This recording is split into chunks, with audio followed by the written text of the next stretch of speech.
Hey guys and welcome back to my channel. This is part 5 of What If Naruto Had the Powers of Sonic the Hedgehog and Got a Harem. Before we begin, don't forget to like, share and subscribe, and also go and support the author, link in description. Naruto's eyes were snapped open as he stared at the cloudless orange sky. He blinks a couple of times.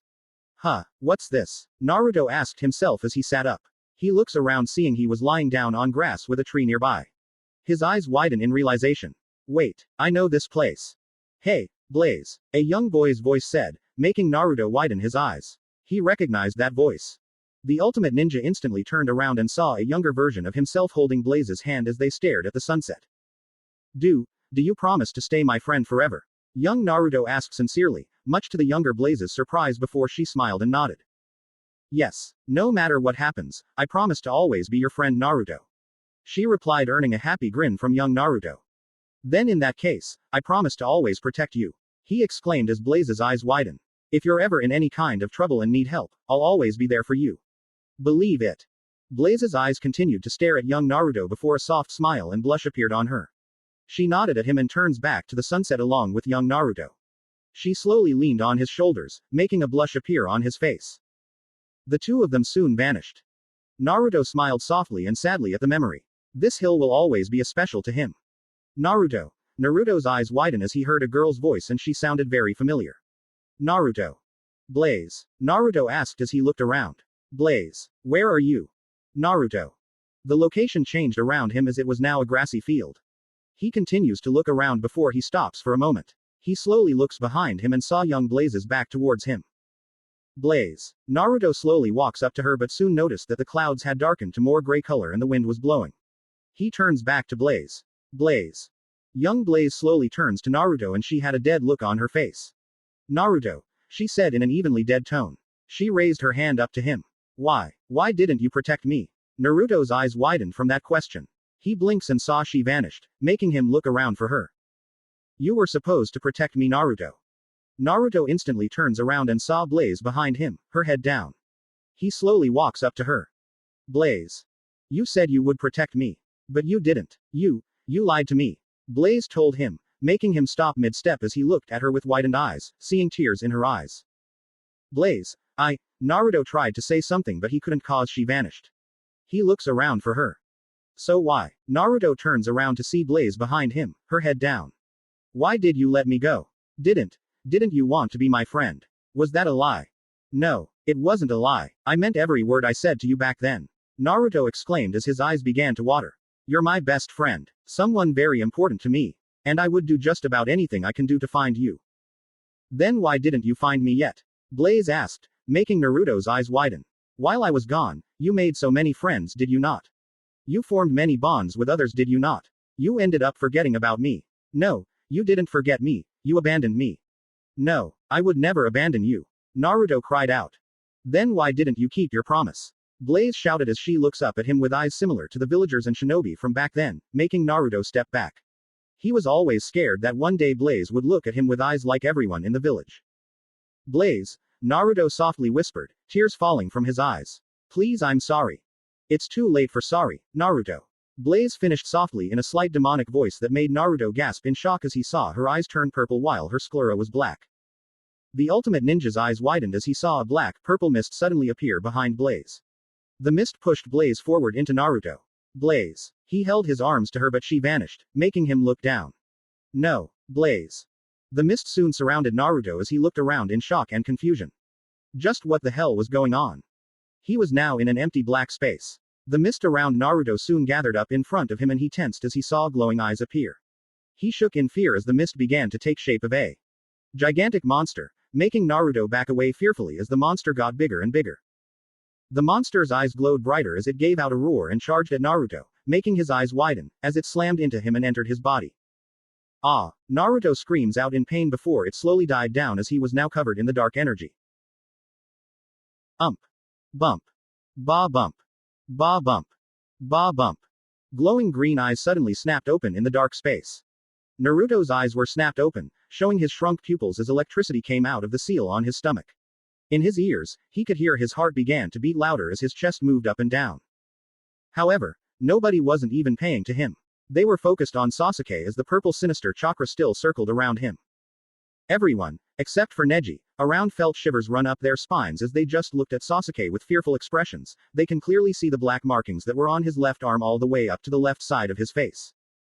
Sakura. Tails. Who did this to you? Sasuke asked them in a dark tone. The two didn't answer as they just stared at him. He asked once more. Who was it? Those marks. Dosu thought. They're all over his body. Sasuke. What happened to you? Sakura asked as Tails shook fearfully. Sasuke looked down at his hand. He could feel it. The power from that mark on his neck. He could feel it surging through him. It felt incredible. He looked back up to the sound trio. Don't worry. I'm alright. It's only the power surging through me. Sasuke said. He clenched his fists. In fact, he starts to remember Orochimaru. I've never felt better. He gave me this gift. What do you mean? Tails asked. He helped me realize what I am. I'm an Avenger. To follow my path, I must have power at any price. Even if it means being consumed by evil. Sasuke explained. Sasuke. Sakura whispered. Now I see. Dosu thought with his eyes widened. Those marks on the back of his neck the girl and kid spoke of. The curse mark. But who would have thought he would have survived? More than survive. Sakura. Tell me, which of these people did this to you and Tails? Sasuke said, wanting to test this power out and punish those who would dare hurt his team. That'd be me. Sasuke turned his Sharingan eyes to the side to look at Zaku, who was smirking at him. He turned to fully face him. Shikamaru's eyes widened fearfully. He quickly turns to Ino. Ino. He yelled, getting the possessed sound Genin's attention. Get back in your body. You don't want to get involved in this. Choji, you too. Right. Choji nodded as he joined Shikamaru. Ino did a hand sign. Mind transfer. Release. With that done, Ino returned to her original body as she woke up and looked at Shikamaru as he nodded his head. Ha, so now that you're finally awake. Zaku said as he stepped towards Sasuke, a smirk on his features. I can finally kill you. Battle music. Almost dead, Shadow the Hedgehog asked. Dosu was the only one who knew what that seal was, having seen it on 4 others who were Orochimaru's elite guards. He knew that his teammate didn't stand a chance against Sasuke as he was now, and tried to stop his fellow teammate from attacking the Uchiha. Zaku don't. However, it was too late as Zaku held out his palms. Extreme decapitating air waves. The blast of slicing airwaves that emitted from Zaku's hands were incredible. Everyone was forced to crouch down and cover their eyes as the immense pressure displaced the air around them, causing many of those in attendance to be nearly blown off their feet.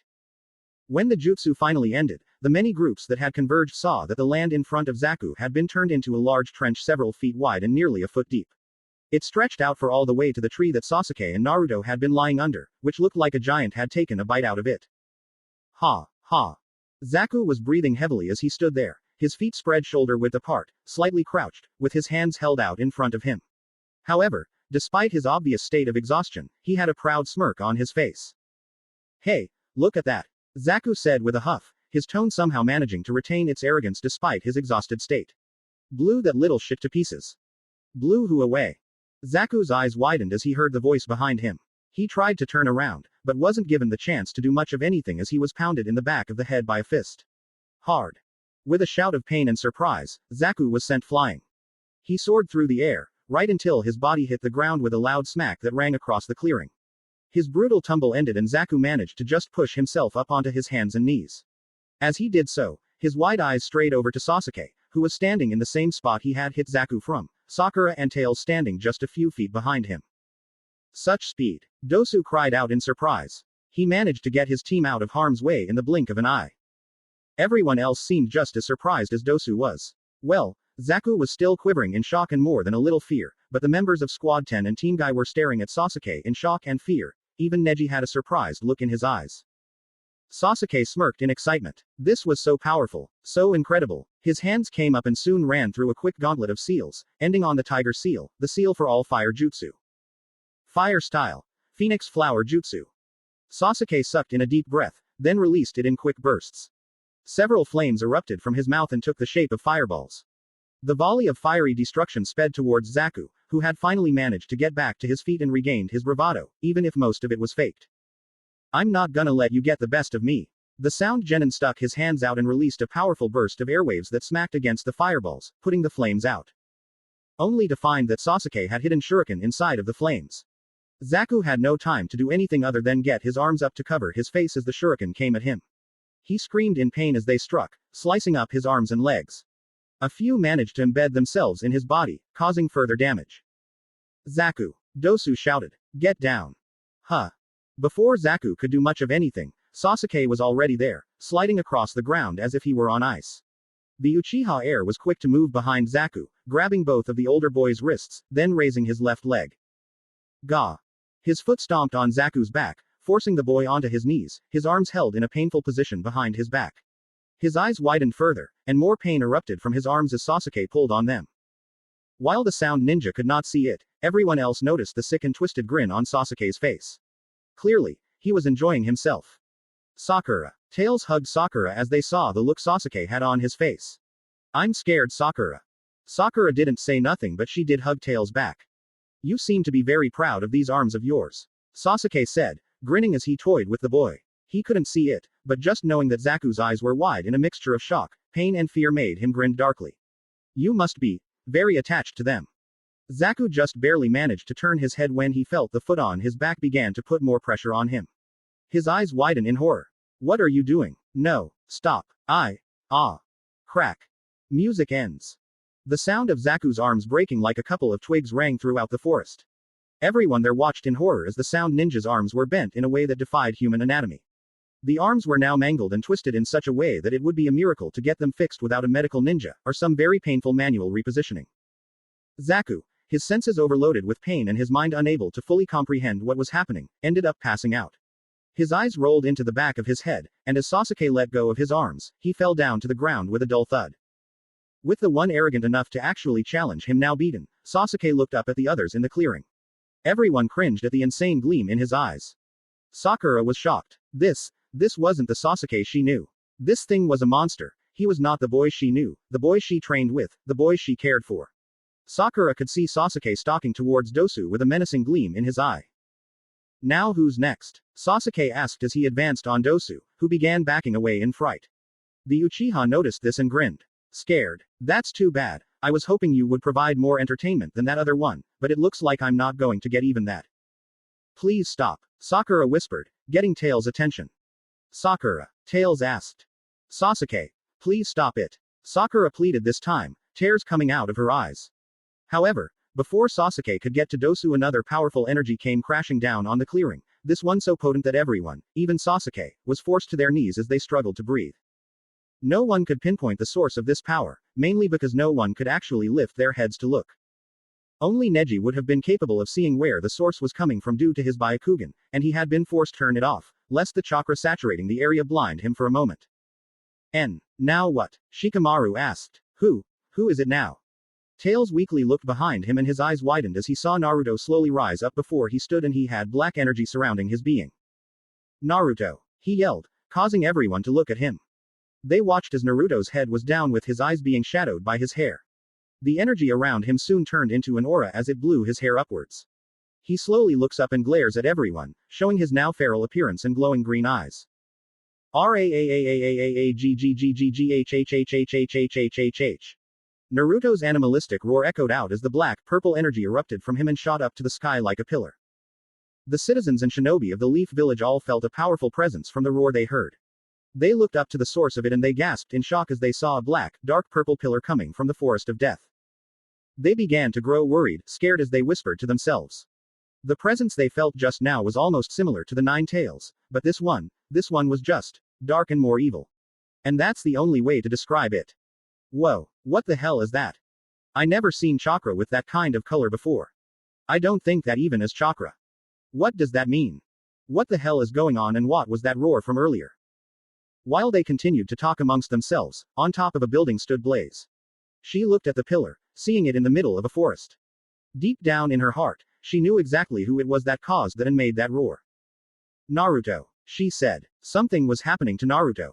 She has to hurry. She quickly jumped off the building and dashed to the location of the pillar hoping to reach her dear childhood friend in time.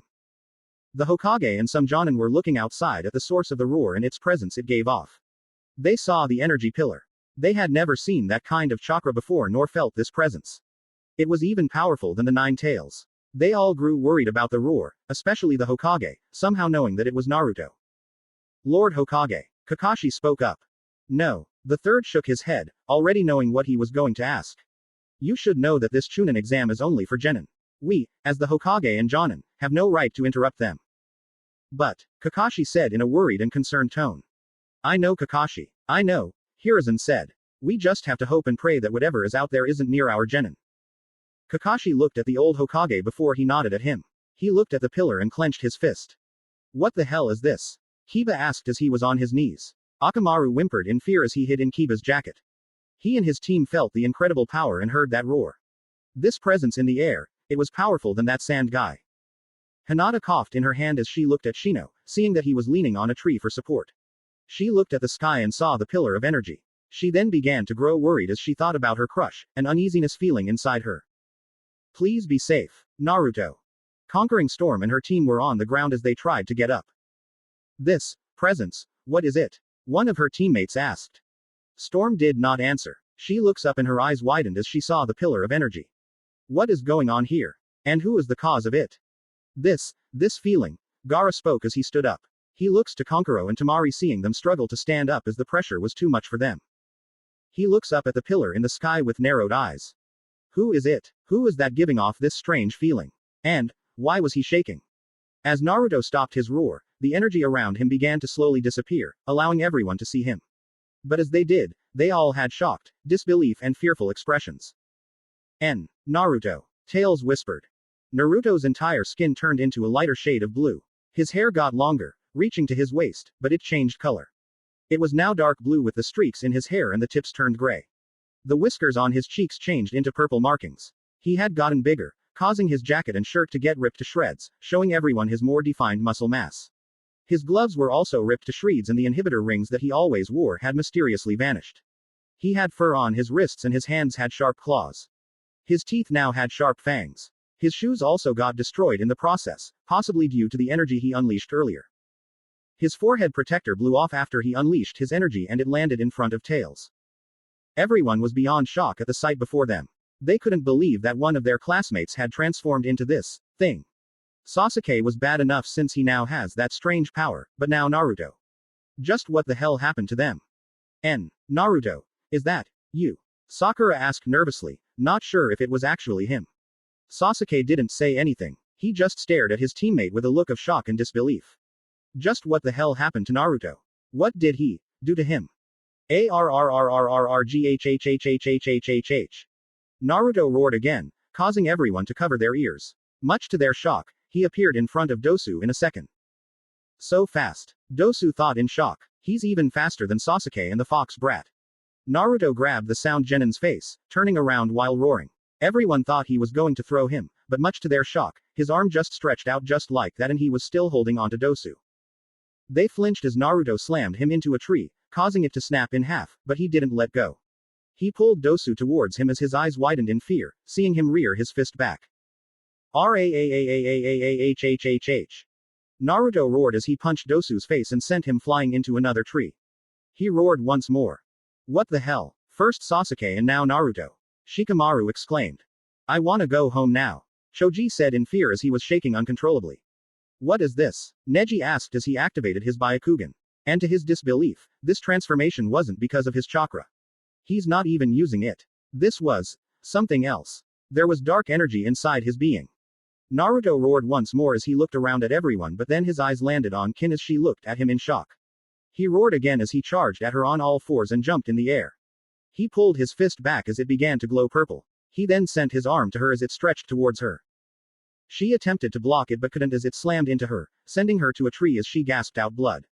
Naruto appeared before her, his face in hers as he headbutt her hard, knocking her out. He got on all fours as he landed on the ground, looking at everyone as they stared at him. He soon vanished. Where did he go? Choji asked fearfully. His eyes widened as he felt a presence behind him, along with Shikamaru and Ino. They looked back and saw Naruto glaring down at them with a snarl on his face. He grabbed Choji and Shikamaru by their face, giving out a roar and throws them into the clearing, making them bounce off the ground before sliding on it. He turns to Ino, who was shaking fearfully while staring at Naruto. She tries to run away but got grabbed by the ankle and was pulled towards him, making her cry out in fear. No, stop. Please Naruto. It's Ino. Sakura pleaded. Naruto. Tails cried out. Naruto gave a snarl as he looked down at Ino before he raised his hand up as if he was gonna backslap her, making her eyes widen in fear. However, He stopped as he sensed an incoming attack. He released Ino, who crawled away, and turns to see a barrage of fireballs. He gave out a roar, making the fireballs disappear before he got kicked in the back of the head. He got on all fours and glares angrily at whoever attacked him. It was Sasuke. He gave a roar and charged at him as Sasuke charged as well. Their fists connected with each other, before they jumped away. Naruto stretched his arms out to grab Sasuke, but he jumped and ran along his arm, making Naruto roar. He used his other hand to catch Sasuke's feet from hitting his face before throwing him away. Naruto then jumps in the air to where Sasuke was and the two sent punches, kicks at each other, each of them dodging or blocking their attacks. Sasuke soon kicked Naruto across the face while the transformed teen clawed at the Uchiha's shirt, making it tear as blood came out, causing Sasuke to grit his teeth. Sakura gasped in fear from that while Tails tensed up. Everyone else had similar reactions.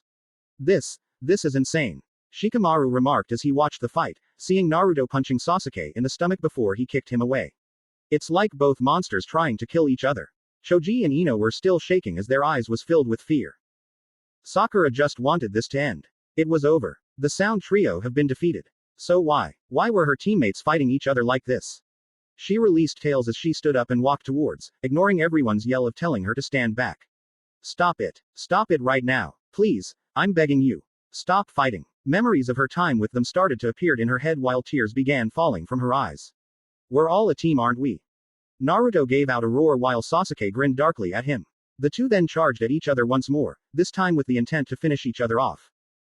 Sasuke. Naruto. Stop it. Sakura yelled out as she got up and ran to them, much to everyone's shock. Sakura. Tails ran after her.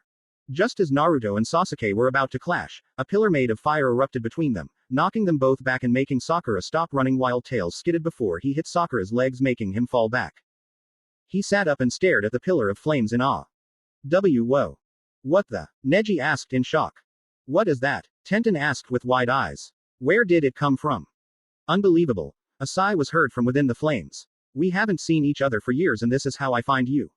Her silhouette is seen. What happened to make you become this? She swiped her hand to the side, revealing herself to be Blaze, as the fire disappeared. Naruto Uzumaki. That made everyone blink in surprise as they stared at the mysterious girl. She knows Naruto. But how? Who is she? Tails narrowed his eyes in thought before they widened. He remembered Naruto telling him about his friend who disappeared a long time ago. And what with that girl just said, could she really be? Shikamaru also narrowed his eyes, feeling a sense of deja vu. Naruto growled at her before he roared and charged at her. Battle music. Villanova, Sonic Rush Ost. Blaze quickly jumped out of the way just as Naruto punched the ground, making a crater form. He looked up to where she was and pulled his fist back, stretching it in the process as it glowed purple. He sent it soaring to the girl as the fist got bigger. Fire erupted under Blaze's feet as she dashed to the side and charged at Naruto, shocking everyone at the technique. Did she just? Ino spoke up as she watched wide-eyed as the girl continued to dash. She never seen anyone use fire jutsu underneath their feet, that's just unheard of. Shikamaru was staring at the girl as though she was puzzled. That last attack that stopped Naruto and Sasuke from getting at each other's throats, was that some sort of jutsu? No, the girl never called out the jutsu's name. In fact, from the looks of it, she wasn't even using her chakra to use it. Just who was she and how did she know Naruto? Why does it feel like he's seen her somewhere? Neji looked at the mysterious girl with his Byakugan activated and his eyes widened from what he saw. She's not using chakra to move like that, he exclaimed, shocking and confusing everyone, except for Shikamaru, who was right on the money. What do you mean she's not using chakra, Neji? Tenten asked in complete confusion. Exactly what I meant. She's not using chakra to use fire jutsu like that, Neji explained. When I looked at her system, I didn't see no chakra at all. There was fire. Nothing but fire. He narrowed his eyes at the unknown girl as she continued to dodge each and every attack Naruto threw at her. Just who on earth is she? Gra-ah-h-h-h-h-h. Naruto roared once more, but this time in annoyance as the girl continued to dodge his attack. Blaze grabbed Naruto's hands and elbowed him in the stomach, making him lean forward. She released his hands as fire erupted from her fist and she gave him an uppercut to the chin, making him soar upwards. She then ran ahead, leaving behind a trail of fire, as she ran up a large tree and went faster and faster. She soon enveloped herself in a large fireball. In fact, she went so fast that she sent herself to where Naruto was, who had his eyes closed. The former red-streaked blonde's eyes snapped open as he sensed her coming his way. He looked ahead and saw her flying to him. He growled as he did a flip and stretched his hand out to grab her, only for her to flip out of the way. Roar! Naruto roared as he dashed to her. The moment he got close, he went in for the attack. He then sent a barrage of punches and slashes, but much to his anger, Blaze seems to block the punches and dodge the slashes. Fire erupted from her fists as she sent out a bunch of punches to Naruto's face. Just fire erupted from her feet as she did a flip kick to Naruto's head, making him fly down to the ground. As Naruto was sent downwards, he stretched his arm to grab a tree and pulled himself towards it. His feet landed on it before he jumped off and landed on the grass, on all fours. He looked up to see the girl floating in the air, thanks to the fire underneath her, till she landed on the green grass. Meanwhile, all the genins looked on in shock from the battle they just witnessed. This girl was no doubt strong as she was able to keep up with Naruto like that. And the way she used that fire of hers to envelop herself into a large fireball and used it to hover herself in the air. It was simply amazing. Awesome. Tails whispered. I'll say, she's so strong. Sakura said in awe. Shikamaru. Ino. I really wanna go home now. Choji repeated what he said earlier as he was shaking like a leaf. This was definitely not what he was expecting since he and his team participated in the exams. You're not the only one, Choji. Ino admitted. She was still scared from the whole encounter with Naruto. Shikamaru didn't say anything as he stared at the two, more than likely the girl, with wide eyes as he saw the moves she showed. First Sasuke, then Naruto, and now a mysterious girl who's giving me deja vu vibes. Man, this day is really turning into a drag, he thought to himself. Why couldn't he just go home and watch the clouds? Sasuke stood there as he watched the fight between the teammate and that girl. Both of them were strong. Really strong. Especially that girl. He had no idea how she managed to do all of that without chakra, and frankly, he didn't care. As soon as their fight is done, he'll get his turn. RRRRAAAAAAAAGGGGGHHHH. The energy from before came back and enveloped Naruto as he roared to the skies. Don't worry, I'll help you come back to your senses. A red aura appeared around Blaze. The two then charged at each other as their foreheads touched each other, their auras still enveloping one another. When they charged at and clashed at each other, a large gust of wind appeared, strong enough to blow everyone and everything away. However, thanks to the genin already knowing how to use chakra, used it to stick to the ground while quickly covering their eyes due to the dirt and dust flying. As the wind died, they looked ahead and watched as the two still clashed each other while running in place. Blaze looked into Naruto's eyes and saw they were flashing from green to blue, and he was gritting his teeth in pain. He was getting weaker now. This was her chance. Everyone watched as the black, dark purple energy was slowly getting weaker and weaker, signaling that Blaze was going to win. This is intense. Tenten exclaimed as the two tried to push the other back, though it was completely obvious that Naruto is getting pushed back. Then the best part happened. As the mysterious energy disappeared, Naruto got sent backwards as Blaze turned herself into a projectile and punched him in the stomach hard. Slam. Music ends. Naruto got slammed into a large tree as a large crater got formed around him. Blaze jumped away and watched as he slid down from the tree and fell to the ground, on his hands and knees. He grit his teeth and growled as he began to tremble. Everyone watched as purple smoke gathered around Naruto. In a brief flash of light, Naruto returned to normal, his inhibitor rings back where they belong, though his hair still got long. He fell to the ground, face first, and went unconscious. Naruto. Tails cried out as he flew over to his best friend, rolling him on his back. Naruto. Are you okay? Naruto. Blaze looked worried as well and was about to run over to them but stopped as she felt presence appear behind her and blocked an incoming punch from Sasuke. You're mine. Sasuke yelled at her as she narrowed her eyes. Get out of my way. Blaze said coldly as she pushed him away before kicking him back. Sasuke growled at her as the purple chakra started to circle around him while Blaze's hands were on fire. Literally. He slowly started to walk to her. Sasuke. Stop. Sakura called out as she ran to him. She then pulled him into a hug from behind him, causing him to turn to her. Sasuke, please stop it. She had tears falling from her eyes. You don't have to fight anymore. It's over. Sasuke was silent as he looked at the girl over his shoulder. Slowly the black markings started to glow red before they started to disappear. Dosu, who was watching the whole thing and had blood running down his head, eyes had widened in fear at Sasuke and at the blonde kid. Sasuke with the curse mark was scary enough, but what that blonde kid did was something entirely different. What the hell did Orochimaru do to that kid? Doesn't matter anyway. They had somehow survived the battle. The marks have retreated and the blonde one is out. We're safe, for now. Sasuke fell on his rear end as he continued to cough and pant, with Sakura on her knees and looking at him in concern. Blaze's flames disappeared as she sighed to herself before looking at Naruto worriedly. Naruto.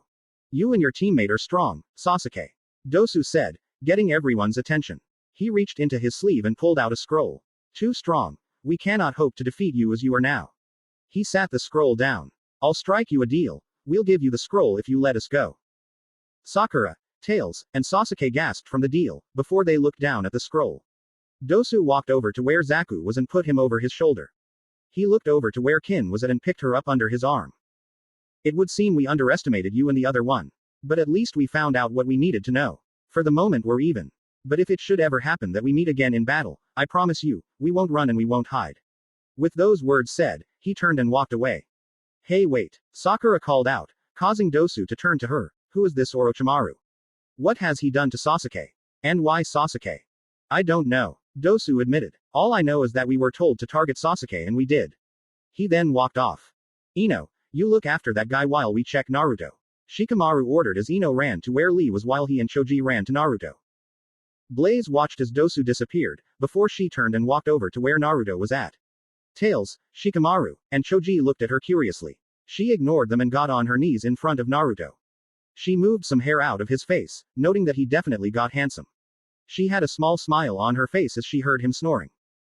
He's sleeping. Shikamaru deadpanned, along with Choji. All that trouble he put them through and here he is taking a nap. What a drag.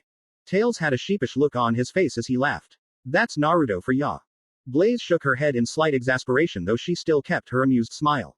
I swear, you're such a dummy. She grabs him by his shoulder, putting it around her neck and picks him up, before hearing something fall. She and the others looked down and saw a purple star fall from Naruto's pocket in the earth scroll. Hey, isn't that Naruto's? Choji asked. He remembered seeing Naruto looking at it back at the academy with a blank, dead look on his face. He shivered as he recalled Naruto would always get extremely violent whenever someone touched it, be it someone his own age or older, and they would always get sent to the hospital. Blaze reached down and picked up the star. The charm I gave him, she said softly as she stared at it. I knew it, Tails exclaimed, after he picked up the scroll, getting everyone's attention. He pointed at her. You're the girl Naruto told me about. The one who disappeared a long time ago. You're Blaze, right? Sasuke and Sakura turned their heads with surprised expressions. That girl was Blaze. The same Blaze Naruto said was taken a long time ago when he was younger. Now that they got a good look at her, she did look familiar, but then they recalled that mysterious little girl from a while ago. Shikamaru, Ino and Choji looked surprised and confused for a moment before their eyes widened as a memory appeared in their heads. Even though it's faint, they remembered whenever Naruto pulled a prank, there was a girl who was always with him. Sometimes to join in and other times to bring him to whoever he pranked and made him apologize to them. There were also times when Naruto would run away in fear while the girl chased him. But for some reason, they haven't seen her around lately. Blaze herself had a surprised expression on her face as well, and not just because of Tails' appearance, even though she was little shocked after seeing him. Naruto has been talking about her while she was gone. She looked at Tails and nodded her head. Yes, I am Blaze. She then looks at Naruto. And fortunately this moron is my best friend. What happened to you then? Sakura asked, getting everyone's attention. Naruto thought someone took you away and he's been looking for you ever since. That took everyone, except Sasuke and Tails, by surprise to hear this. Someone took her and Naruto has been looking for her. Well, Shikamaru said, a deadpanned expression on his face. That kinda explains where Naruto's sudden mood change from back then came from. So that was it. Naruto has been looking for this Blaze girl for a long time, and that star charm was more than likely a gift from her, which was why Naruto was so protective of it and didn't want anybody to touch it, let alone take it away. And if they did, they would more than likely be in a coma after what Naruto did to them. Blaze had a calm expression though inwardly flinched at that. I'm sorry. I cannot tell you. Sakura was gonna say something but Blaze put a stop to it. Where is the third Hokage? When I arrived he wasn't in his office. Oh, well he's probably in the tower. Choji replied. Tower? Blaze asked, raising a brow. Yeah, we were supposed to go there after we got our scrolls. It's in the center of the forest, I think. Choji said. Thank you. Blaze nodded. She turns to walk away. Hold it. Blaze sighs in annoyance, trying to rein in her temper. She turns her head and saw Neji walking to her. What exactly do you think you're doing? He asked. I don't see a headband on your person, so you're obviously not a ninja from any village, meaning you're a civilian. Yes, I am. Blaze stated. And you should know that civilians are forbidden to partake in any shinobi activities, let alone coming in here by themselves. However, from what we saw you are different from any normal civilian. So my question is this, who exactly are you? I'm someone who's just happy to be with her friend again. Blaze said. I'm going to take Naruto to the Hokage. What happened to him just now was not normal and he needs to know about it. She turns to Tails. I can tell that you're obviously one of Naruto's friends. She turns to look at Sasuke and Sakura. And that you two are more than likely his teammates, so we'll be waiting for you at the tower. A pillar of fire came out, making everyone cover their face from the brightness of the flames. They uncovered as the flames vanished along with Naruto and Blaze. Whoa, Sakura said in slight awe. That had gotta be the coolest thing she's ever seen. Naruto, Tails said worriedly. He looks back to his best friend's forehead protector and his destroyed shoes, along with his lightspeed shoes attachments. He ran towards them and picks them up before examining them. He looks back at the direction Blaze left. With Naruto out of the picture, Squad 7 were down a man, and Sasuke and Sakura need him back just in case they ran into more trouble. He then remembered the words Naruto told him. Even though he wasn't a ninja officially, he was still a member of Squad 7 regardless. Tails looks down at the forehead protector and nods to himself, a determined look on his face. He dropped all of Naruto's stuff and put his headband. Since Naruto will be out till they make it to the tower, he will act in his place. Besides, this will be a chance for him to get closer with Sasuke and Sakura. See you later. Tails spoke softly as he turns around and ran to the others. Blaze is now running across the forest, with Naruto on her back. Blaze, she heard Naruto as her eyes moved to his face, which was on her shoulder. I'm sorry. I couldn't keep my promise. I'm sorry. I'm sorry. The pained expression on his face and his words hurt Blaze deeply. She couldn't imagine what Naruto went through after she was forced to return home. It's okay, Naruto. I'm here now, Blaze said softly. She smiled as she saw his pained expression leave and turn into a smile. She looks forward and saw the tower up ahead. Fire appeared around her and the two vanished. The Hokage and Jonin were in the monitor room, each of them having worried due to that massive killing intent from earlier. The third was really tempted to send out the Jonin to go and search, but the killing intent disappeared moments ago. The Hokage was about to talk, but much to his and everyone's shock, a small fire tornado appeared in front of the entrance. The Jonin took fighting stances when they saw a figure appear in the tornado, and it seems to be carrying a person. The fire instantly disappeared and in its place stood a girl, and the person, no, the boy on her back, was none other than Naruto. Kakashi exclaimed at seeing one of his students in this state. His shirt was gone and his pants had cuts on them. He had bruises and dirt all over his body. His hair also got crazy long, going past his waist. Even his shoes were gone, along with his headband. Kakashi quickly ran to her and grabbed Naruto off of her. Much to his relief, his student was unconscious, but he was okay. He then looked at the girl. He didn't recognize her. Who was she? How did she get in the forest of death and make it here? Hiruzen stood still as he stared at the girl in front of him with a shocked expression. Her hair, those eyes and that face. It can't be. He hasn't seen that face in a long, long time. Blaze, is that you? The third Hokage asked, much to the Jonin's surprise, none more so than Kakashi, whose eye widened. Blaze nodded and smiled. It has been a long time, Lord Hiruzen. I see. Kakashi turned to her. So you're the famous Blaze Naruto told us about. And you must be Naruto's teacher, yes? Blaze asked. Yes. Kakashi nodded. He then bowed his head in gratitude. Thank you for bringing him here. Blaze nodded and turns to the cage as he smiled softly at her. It's good to see you again, Blaze. You've grown to be a beautiful young woman. The Fire Princess looked away with a blush on her face. Thank you. Lord Third, you know this girl? Kurenai asked curiously. Hiruzen nodded. I do, Kurenai. This is the girl who befriended Naruto many years ago when they were both children. Surprise filled the Jonin and Chunin in the room, but before they could say anything, a serious expression appeared on Hiruzen's face. However, according to what Naruto told me, she had disappeared before his very eyes and the poor lad thought that someone took her away. So tell me, young lady, where have you been this whole time? Don't you have any idea how much Naruto has been worried about you? We've been searching for you since you vanished, and when we couldn't find you, Naruto himself looked endlessly for you. He even tried to leave the village multiple times just to go look for you before we found out about it and brought him back. Blaze had a shocked expression on his face. That moron did what? He left the village to go and search for her. What is wrong with him? However, deep down inside, she somehow knew he would do something like that. And honestly, it touched her deeply to know how much he cares about her and how much he was willing to leave his village to look for her. After all, Naruto was the first friend she ever had and vice versa. The two had formed a powerful bond since the day they met. She looks at Naruto sadly before she turns back to Hiruzen, a serious expression on her face. Before I tell you what happened to me, allow me to introduce myself again. She told him, much to everyone's confusion. My name is Blaze, Princess of the Sol Kingdom. Everyone looked shocked from that. I've come here as a representative from the kingdom by my father, King Prometheus, in order for us to become allies.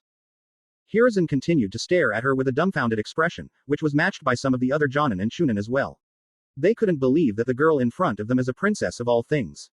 Well, it does explain the elegant air she has around her. Well, Kakashi spoke up, scratching his head sheepishly as an equal expression appeared in his eye. Wasn't expecting that. Wow, who would have thought Naruto became friends with a princess? Naruto was groaning in his sleep. He shook his head and slowly opened his eyes. The first thing he saw was the ceiling and his back was on something soft. He blinked a couple of times before he looked around, seeing that he was in a room. Where am I? He asked before he gripped his head in pain. You were in the central tower. A familiar elderly voice answered. Naruto blinked before he looked at the entrance and saw the third Hokage. Old man, what happened? Wait, we're in the central tower. How long was I asleep? He flinched in pain as he gripped his head again. And what's up with this crazy headache? You were asleep for 3 days. Hiruzen told him, much to Naruto's comical shock. 3 days. He yelled out. I was asleep for 3 days. What the hell happened? Hiruzen couldn't help but chuckle and shake his head. It looks like Naruto is back to normal. He turned serious. What's the last thing do you remember? Naruto stopped his rant and placed a hand under his chin. All I remember is. His eyes widened in shock as a familiar snake woman appeared in his head. That damn snake Genin. Hiruzen's eyes widened before they narrowed in anger. Not that Naruto noticed. She separated us and I ended up fighting one of her snakes. I found her and fought her but she did something to me and, wait. His eyes widened in panic. Tails. Sakura. Sasuke. Where are they? Are they okay? Calm down Naruto. Your team are currently on their way to the tower now. Hiruzen answered, confusing Naruto. If they were on their way here now, then how did he get here? Do you remember anything else? Naruto's expression turned somber as he looked down. Memories of his dream. No, his nightmare coming back. He nodded his head. Yeah, I had this dream. Dream? Hiruzen asked. It was about me and Blaze when we were young. The cage remained silently as he continued to listen. We were at the hill where we usually hung out, but then the location changed to a grassy field. I heard Blaze call out to me. I found her and he began to tremble. She told me that I promised to protect her and that I didn't, that I abandoned her, which wasn't even true. He hung his head lower. I told her how sorry I was, but then, her eyes, he grits his teeth, not wanting to remember those eyes before he decided to skip that part and continue his story. Suddenly, this purple mist suddenly appeared and swallowed her. Since Naruto wasn't looking, Hiruzen's eyes moved to the door behind him. Blaze and Kakashi were hiding behind the door, listening in on his conversation. Kakashi watched Blaze tremble as if she wanted to go in right now, while his lone eye narrowed at the mention of the snake, Genin who can summon giant snakes. The mist surrounded me before I saw these glowing eyes appear in them. Naruto said before he shook. The mist, it just suddenly turned into a giant monster, and it just got bigger and bigger. He wrapped his arms around himself as he continued to shake, his breathing become hectic. The feeling it gave off, the presence around it. I never felt something like it in all my life. It was pure darkness. It was swallowing me up. I couldn't breathe and he felt Hiruzen touch his shoulder, making him look up, seeing the grandfather-like concern on his face. Calm down Naruto. Take deep breaths and continue. Naruto nodded before he took a deep breath. The shaking stopped and he looks up at Hiruzen. After the monster got bigger, it charged at me and entered my body and I was screaming, he sighed. And that's it. Hiruzen looked down with narrowed eyes. A monster. So it was something else. He knew that it couldn't have been the Nine Tails. As he remembered from back then, the presence it had was filled with anger and hatred, whereas this one, from what Blaze saw and told him, was something completely different. This feeling was dark. Pure darkness unlike anything he's ever felt in years, just as Naruto said. Whatever it was that Naruto saw in his dream might have been the cause of what transpired days ago. But what exactly was it? The power from before was definitely not chakra, but it still left an impression on everyone and everything that felt it. Not only that, but this snake, Genin, Naruto was talking about. And apparently, she has the ability to summon snakes. Why was he here now? What could he possibly be plotting now? Snap, snap. Oi, old man, Naruto called out as he snapped his fingers in front of his face, making him blink in confusion. The ultimate ninja sent him an annoyed glare. Did you not hear what I said? I'm sorry. What was it that you said? Hiruzen asked. I said. A worried expression appeared on his face. Did I do anything bad? Hiruzen looked at Naruto before he sighed. Might as well tell him now. Yes, you did. Naruto's expression turned to shock. Something happened out there and because of it, Not only did you attack your enemies, but also your fellow Leaf Genin. Naruto now had a horrified expression. He attacked his own friends. What the hell happened out there? Was everyone okay? However, Naruto's attention moved to the old man as he smiled. Thankfully, she was there to stop you before you could do some serious harm. Naruto blinks and tilts his head. Hiruzen smiled warmly and happily at him, much to Naruto's complete confusion. He nodded his head. She brought you here after she knocked you out. Would you like to meet her? Sure. Naruto stood up, smiling. After all, I gotta thank her. Whoever she is. You're welcome. A soft feminine voice was heard behind the door, making Naruto look at it with surprise. Music. My Destiny Instrumental, Sonic the Hedgehog, 2006. To Naruto, everything was moving in slow motion as the door opened up and a foot walked in before he saw the legs and hands. Soon he saw her face. The moment he saw her face, Naruto's eyes slowly went wide as memories began to flash in his head. From the day they met to the day she disappeared. With his brief flashback finished, he saw her younger self standing at the door, smiling happily at him, before she changed into her older self. It was her. Was it really? Blaze stared at Naruto with a soft smile and blush on her face as tears began to gather in her eyes. Naruto, she said as tears fell. I missed you so much, Naruto. Blaze. Naruto asked in a whisper as his lips trembled. He slowly walks up to her as tears gathered in his eyes. Blaze, it's you. You're really here. Why, yes. Blaze choked out in a sob. She runs to him and hugs him with all her might. I'm here. I'm back. Naruto's eyes widened. Blaze. He couldn't contain it no more and let his tears out as he hugged her back, holding her tightly as though she might disappear again. I looked for you. He fell on his knees, taking her with him.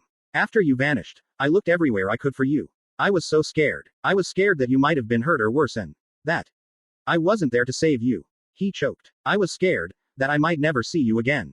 But then, I remembered the promise you made, and I missed you. Blaze nodded and hugged him tighter, sobbing softly into his chest, enjoying the warmth that she hasn't felt in years. As a princess, she knows that she shouldn't be acting like this and vice versa for Naruto since he's a ninja. But right now, neither of them didn't care about any of that stuff. To them, all that mattered was that they were together again. Hiruzen smiled warmly at them. He looks back at Kakashi and saw him smiling as well. They both left with Hiruzen closing the door, wanting to give the two some privacy and some catching up to do. So, wait a sec, you're in fact a princess of a continent that's not even on the map or any near the shinobi nations, and the current guardian of these Sol Emeralds. Naruto asked as he sat down crossed-legged, a surprise expression on his face as he looked at Blaze, who was sitting on the bed he laid on. After their tearful reunion, the two stayed in the room, for what seemed like hours, with Naruto constantly asking her about where she's been all these years. Blaze had to slap him upside the head just to shut him up so she can tell her story. Yes, that's right, the Fire Princess answered. As per custom of my kingdom, it is the princess's duty to become guardians of the Sol Emeralds. It's been that way for many generations. So then, your flames, Naruto said softly. Yes, Blaze said, looking down as fire erupted from her hand. My flames have been passed down from the previous princesses. And I believe it's due to our powerful connection with the Sol Emeralds. The fire disappeared. Naruto looked surprised for a moment but became confused. But I don't understand. If you're the current guardian of the Sol Emeralds, then how did you get here from back then? And what about your mom? I mean, she's the queen, so shouldn't she still be the guardian? It just wasn't fair.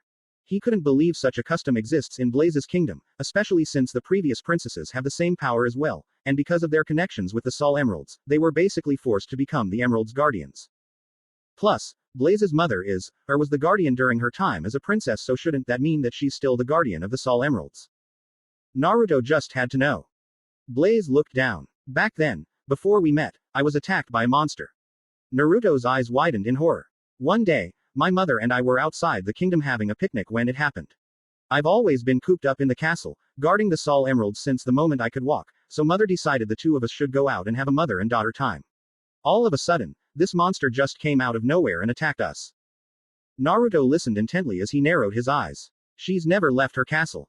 So instead of living life like any normal child, despite being of royalty, and because of her kingdom's customs regarding the princesses, she was forced to grow up and become guardian of the Sol Emeralds since the moment she could walk. Adding to the fact that she's never once left her castle. That did not sit well, Naruto. Not at all. I tried to use my powers to kill it in order to protect her, but I was too scared. She looked down further, her hair covering her eyes. In the end, Mother was the one who protected me. She fought back her hardest, but even then it wasn't enough. The monster killed her in front of me. Naruto gasped in horror from that, eyes widened. He couldn't believe Blaze experienced something so horrifying. To watch your own mother being killed in front of you is the most terrifying and traumatizing experience for any child. And Blaze is one of them, Naruto thought as he clenched his fists. I don't remember what happened after that. The only thing that I could remember was being surrounded by flames and the monster being dead at my feet.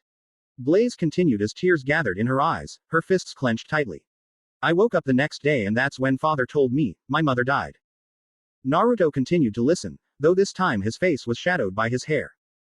Afterwards, many people, including the children, found out about what happened and they all looked at me differently.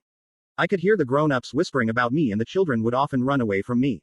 Sometimes I would often get teased by them too. Naruto's finger twitched before he gripped his knee pants tightly from what he was hearing, gritting his teeth in anger. He just couldn't understand it. All the things that happened to Blaze, seeing her mother, their queen, being killed in front of her, which no doubt traumatized her, and this was how her people would treat their own princess. Like a freaking outcast because of her powers. That just made Naruto think that the other guardians, Blaze's mother included, probably must have been treated the same way. That alone just made the holder of the Nine Tails' anger increase further. My mother's death, along with my role of being a guardian without her guidance and dealing with the people, became too much for me. Blaze still continued as she starts to tremble. I wanted to leave, to find a place to meet someone out there like me. She stops trembling, a small smile forming on her face. That's when the Sol Emeralds heard my wish and she looks up to stare at Naruto, a happy smile gracing her beautiful face. They brought me to the Hidden Leaf Village. They brought me to you. Naruto's eyes widen as a blush formed on his face. He never noticed it since he was a kid, but seeing Blaze's smile, it made his heart skip a beat.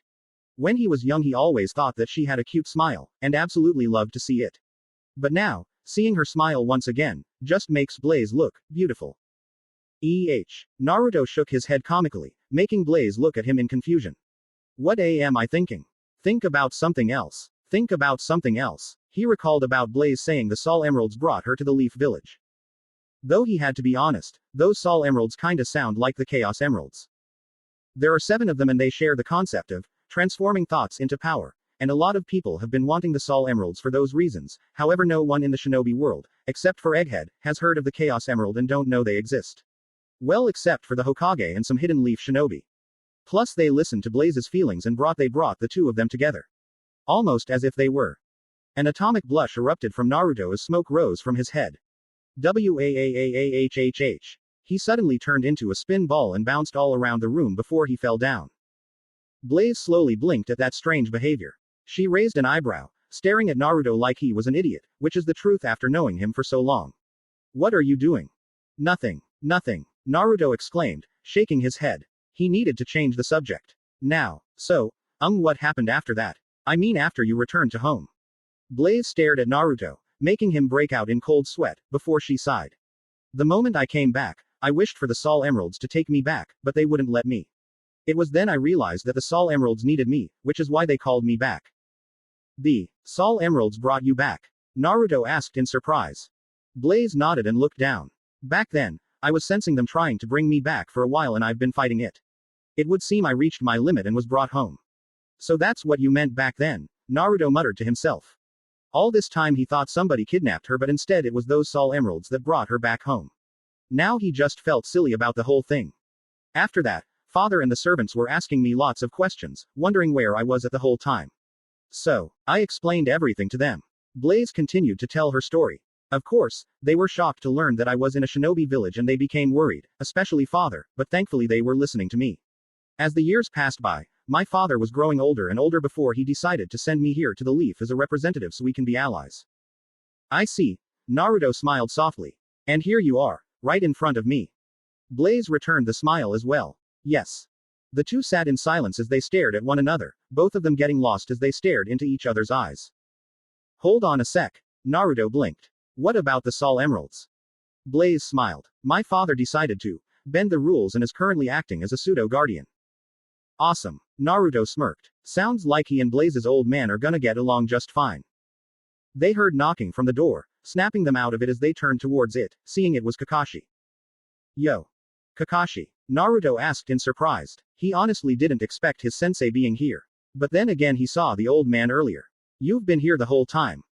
Yup. Me, along with the other Jonin, are here waiting for you guys. But apparently you're here before them. Kakashi said as Naruto smiled sheepishly. He looks back and forth between him and Blaze. I see that you two lovebirds are finally catching up on old times, Huh. Naruto and Blaze's faces were glowing red. LL lovebirds. Naruto yelled out in embarrassment. C-C, come on dude. She's just a friend. A friend. Oh. Kakashi had a teasing look in his eye which matched the tone in his voice. From the way you were talking about her, it sounded like you were in love. The son of Yellow Flash and the Fire Princess's faces glow even more as Blaze turned to Naruto with wide eyes, making steam come out of his ears as his eyes turned into comical swirls.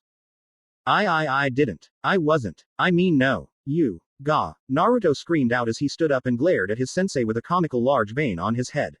What the hell do you want, Kakashi? Kakashi blinked. Oh yeah. He turns to Blaze. Your Highness, Lord Third asks for you. Oh of course. Blaze coughed and nodded as she stood up. I shall see you later, Naruto.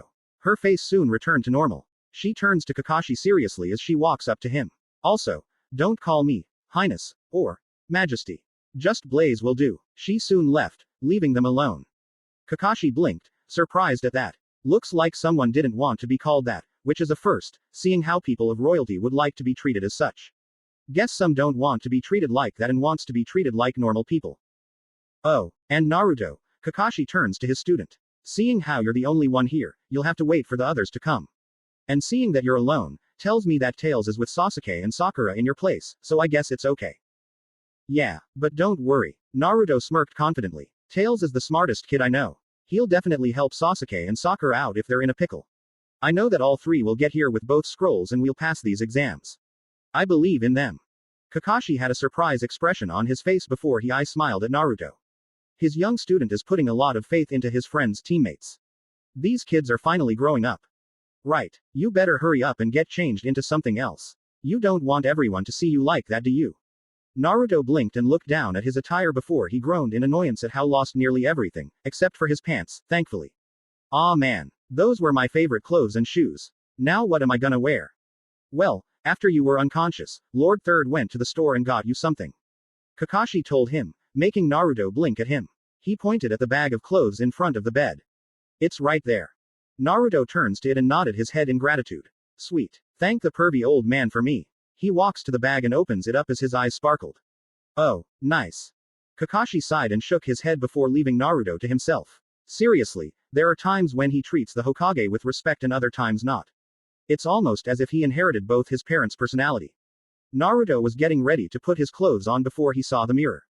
He looks at himself and noticed how long his hair was.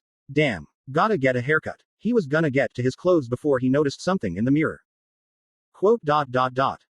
Purple electricity were dancing around his stomach before it vanished. What the hell? Naruto asked himself as he looked down and touched his stomach. He looks back up at the mirror, only to see the monster from his dream as it roared at him. Whoa. He jumps back in fright before he fell down. He looks back up at the mirror, only to see nothing. He put a hand to his beating heart trying to calm it down from the sudden jump scare moment. What's going on? Days later. Okay, I'm worried. Will you relax? They'll be here. Right now, Naruto and Blaze were walking down the hallway to the main room. It's been 2 days since Naruto woke up from his coma. Blaze still wore the same outfit whereas Naruto's appearance has changed. For one, his hair was cut short again. However, he came up with the idea to use the spines from Silver's forehead and the back of his head, though they were swept back to not make it, well, too much like Silver's. And second, was the new outfit. He now wore black pants, that has cuts tears on them, courtesy of Naruto since he wants to look cool and badass, a blue sleeveless shirt and a yellow scarf. He wore sports tape on his wrists and got a new pair of white gloves which were fingerless. For footwear, he wore the normal blue shinobi sandals, for now anyway, until he can find some decent shoes. While it was boring being here alone, it really wasn't as long as Blaze was with him. Naruto would tell stories of what he did while Blaze was away, though he did get a stern talking to from her after hearing some stuff from the old man. He told her his adventures from the Land of Waves to all the way to when the Chunin exams started. He even told her about both the Chaos Emeralds and the Master Emerald, much to her surprise as she never heard of them before. She herself also noted that they sounded similar to the Sol Emeralds. Her eyes soon narrowed when he mentioned the man looking for the Chaos Emeralds for evil deeds. It looks like she's going to have to keep a lookout on this Dr. Eggman Nega character and hope he doesn't find out about the Sol Emeralds like he did with the Chaos and Master Emeralds. Afterwards he wanted to go out and get some ramen, much to her annoyance that Naruto still eats that junk food. After hearing that Naruto went on and on about the stuff before, Blaze had enough and set him on fire just to shut him up, like she did when they were younger. The two soon decided to explore the tower before the final day approached, which is today by the way. Now here they are going to check to see if everyone were here. Naruto put his hands behind his head as he stared up at the ceiling. I hope so. 'Cause right now, I'm ready to kick someone's butt. I haven't had action in days since coming here. Blaze stared at him with a half-lidded expression before shaking her head. Honestly, you need to chill out sometime. Naruto chuckled. Sorry, can't help it. Just excited is all. They reached the door to the main room. Naruto pushed it open and entered, drawing everyone's attention. Naruto and Blaze saw all the genin teams that passed, including Squad 7, much to his happiness, Squad 10, Squad 8, Team Guy, Team Kabuto, Team Dosu, Team Storm and the Sand Team. The Jonin and Chunin, along with the Hokage, were there as well. I'm back, Tilda. Naruto sang out loud. Naruto, you're okay. Sakura exclaimed happily. Naruto. A voice cried out happily. Naruto smiled happily as he saw Tails, in his fox form, flying at him with a bright happy smile on his face. He runs to him. Tails. He grabs Tails' hands and spun him around before hugging him, which brought smiles on some of the genin's face along with the Leaf Jonin and Chunin. All right, Naruto's back to normal, Ino said happily, glad that she didn't have to see that monster form of his. Yeah, I definitely don't want to see that form again. Choji mumbled. Sheesh, it's always something with him. Shikamaru muttered. How sweet, Hinata said softly as a smile formed on her lips as she watched Naruto and Tails' interaction. HMPH. Sasuke had a small smile on his face. So the little guy is what Naruto had in that backpack all along, huh? Kiba asked Akamaru. Looks like you were right, bud. Bark. I'm so glad you're okay. I was so worried, Tails exclaimed as he hugged Naruto tightly. Ha, you worry too much, little buddy. Naruto put Tails down and grins as he pointed him. I'm back and ready for some action. He winks at Tails, making him laugh. Right. Hey, Naruto noticed the forehead protector on Tails' head, which was too big for him. My forehead protector. You look good in it, little bud. Thanks. Tails took it off and handed it back to him. But it's way too big for me. True. Later on we'll find one for your size. Naruto said, putting his forehead protector on. While we're at it, let's find some crub. Ow. He stopped talking as Blaze grabbed his ear and was pulling it. Ow, ow, ow, ow, Blaze. Will you knock it off? Blaze asked as she released him, crossing her arms as she watched Naruto hold his ear. You've had 7 bowls of ramen before coming here, so there's no need for you to be eating. Well, actually I didn't get any chili dogs yet, so. Naruto paused as he saw the look Blaze was giving him. On second thought, I think I'm good for right now. Let's go, Tails. Tails giggled from the interaction before he jumped on Naruto's shoulder as the two joined the others, ignoring the looks some of the genin gave him. Hiruzen tilted his hat down, wanting to hide the amused smirk. Honestly, those two are like opposite versions of Minato and Kushina. What with Naruto being more like a male version of his mother with his father's appearance, Blaze was like a female version of Minato, though she has a strong and scary fiery temper that reminded him of Kushina in her youth. It would seem that their spirits live on in those two. Kakashi's sweat dropped as he watched Naruto walk back in line, muttering something to himself. Unfortunately for him though, Blaze heard what he said and walked up to him, whispering something in his ear, making him stand straight with a terrified expression as he nodded at her. Blaze huffed and walked away, going up the platforms. He don't know what Blaze said to Naruto, but apparently whatever it was actually worked. She kinda reminds me of Sensei, but for I'm getting strong Kushina vibes from her. First of all, congratulations on passing the second phase of the exam. Anko spoke up, getting everyone's attention. Hey, there were 78 ninja who took that exam. Frankly, I'm surprised that 24 passed, not including little Miss Princess over there and the Fox Kid. I'm really hungry, Choji mumbled, holding his stomach. What a drag, there's still so many. Shikamaru complained. This is such a pain. He looks up. Can't believe this many are left. Why do all the creepy strong ones have to make it? Ino smiled happily at seeing Sasuke again as she turned to him. Now that Naruto's back, Sasuke and his team passed. Of course they did, Shikamaru said, remembering what happened days ago. After what we've been through, they had better passed. He then shot both Sasuke and Naruto glances, especially to Naruto. He shivered as he remembered the transformation he had did and the way he went feral. With the Jonin sensei, Guy smirked as he looked at Squad 7. I see your team didn't do too bad, Kakashi. They must have gotten real lucky. He then shrugged in mock defeat. Of course, with my team around, yours is doomed to failure. After all, what matters on the next stage will test personal ability. And we've got you far outclassed. Youth is sweet and sour, and sometimes cruel. Well, I guess a part of growing up is to learn to deal with heartbreak. Kakashi. Kakashi blinked before turning to Guy. Did you say something? Ah, Guy yelled internally in dramatic fashion. He turns his head and clenches his fist, feeling insulted. Alright, Kakashi, you win this round. Boy, that drives me nuts when you act so cool. There's no way I'm gonna let you get the best of me. A fire aura appeared around him. Back with the genin, Tenten looked over her sensei and his rival. So, that's Guy Sensei's old rival. When it comes to looks, I'd say Guy Sensei would lose. Lee flexed a hand confidently as he watched his sensei and Kakashi interact. Guy Sensei is the coolest man on the planet. He's the best sensei in the world. He shines above the rest. He then brought his fists close and his eyes filled with fire. Right, Guy Sensei, I too shall shine. He looked down and remembered what happened from when the sound team attacked Squad 7 and seeing the tears fall from Sakura's eyes. I won't fail someone important to me again. I will make sure no tears will fall. No comrade will see me fall. So, I will never lose again, Guy Sensei. Neji glanced around the room. I can't believe it. Only 8 teams out of 26 are left. Tamari thought as she glanced around the large open room. Back with the Jonin, Baki, a tall man with 2 distinctive red markings on the right side of his face, the only part of his head that was visible, the rest being covered by a turban with a small sheet hanging on the left side of his face as well as the standard Sand Junin uniform. So, you're uninjured, just like I thought, Gaara. Kurenai looked around and saw her team, but noticed Akamaru. She narrowed her eyes in suspicion at his bizarre quivering. Akamaru's acting strange. Akamaru sat tucked into Kiba's jacket, lightly whimpering and shivering.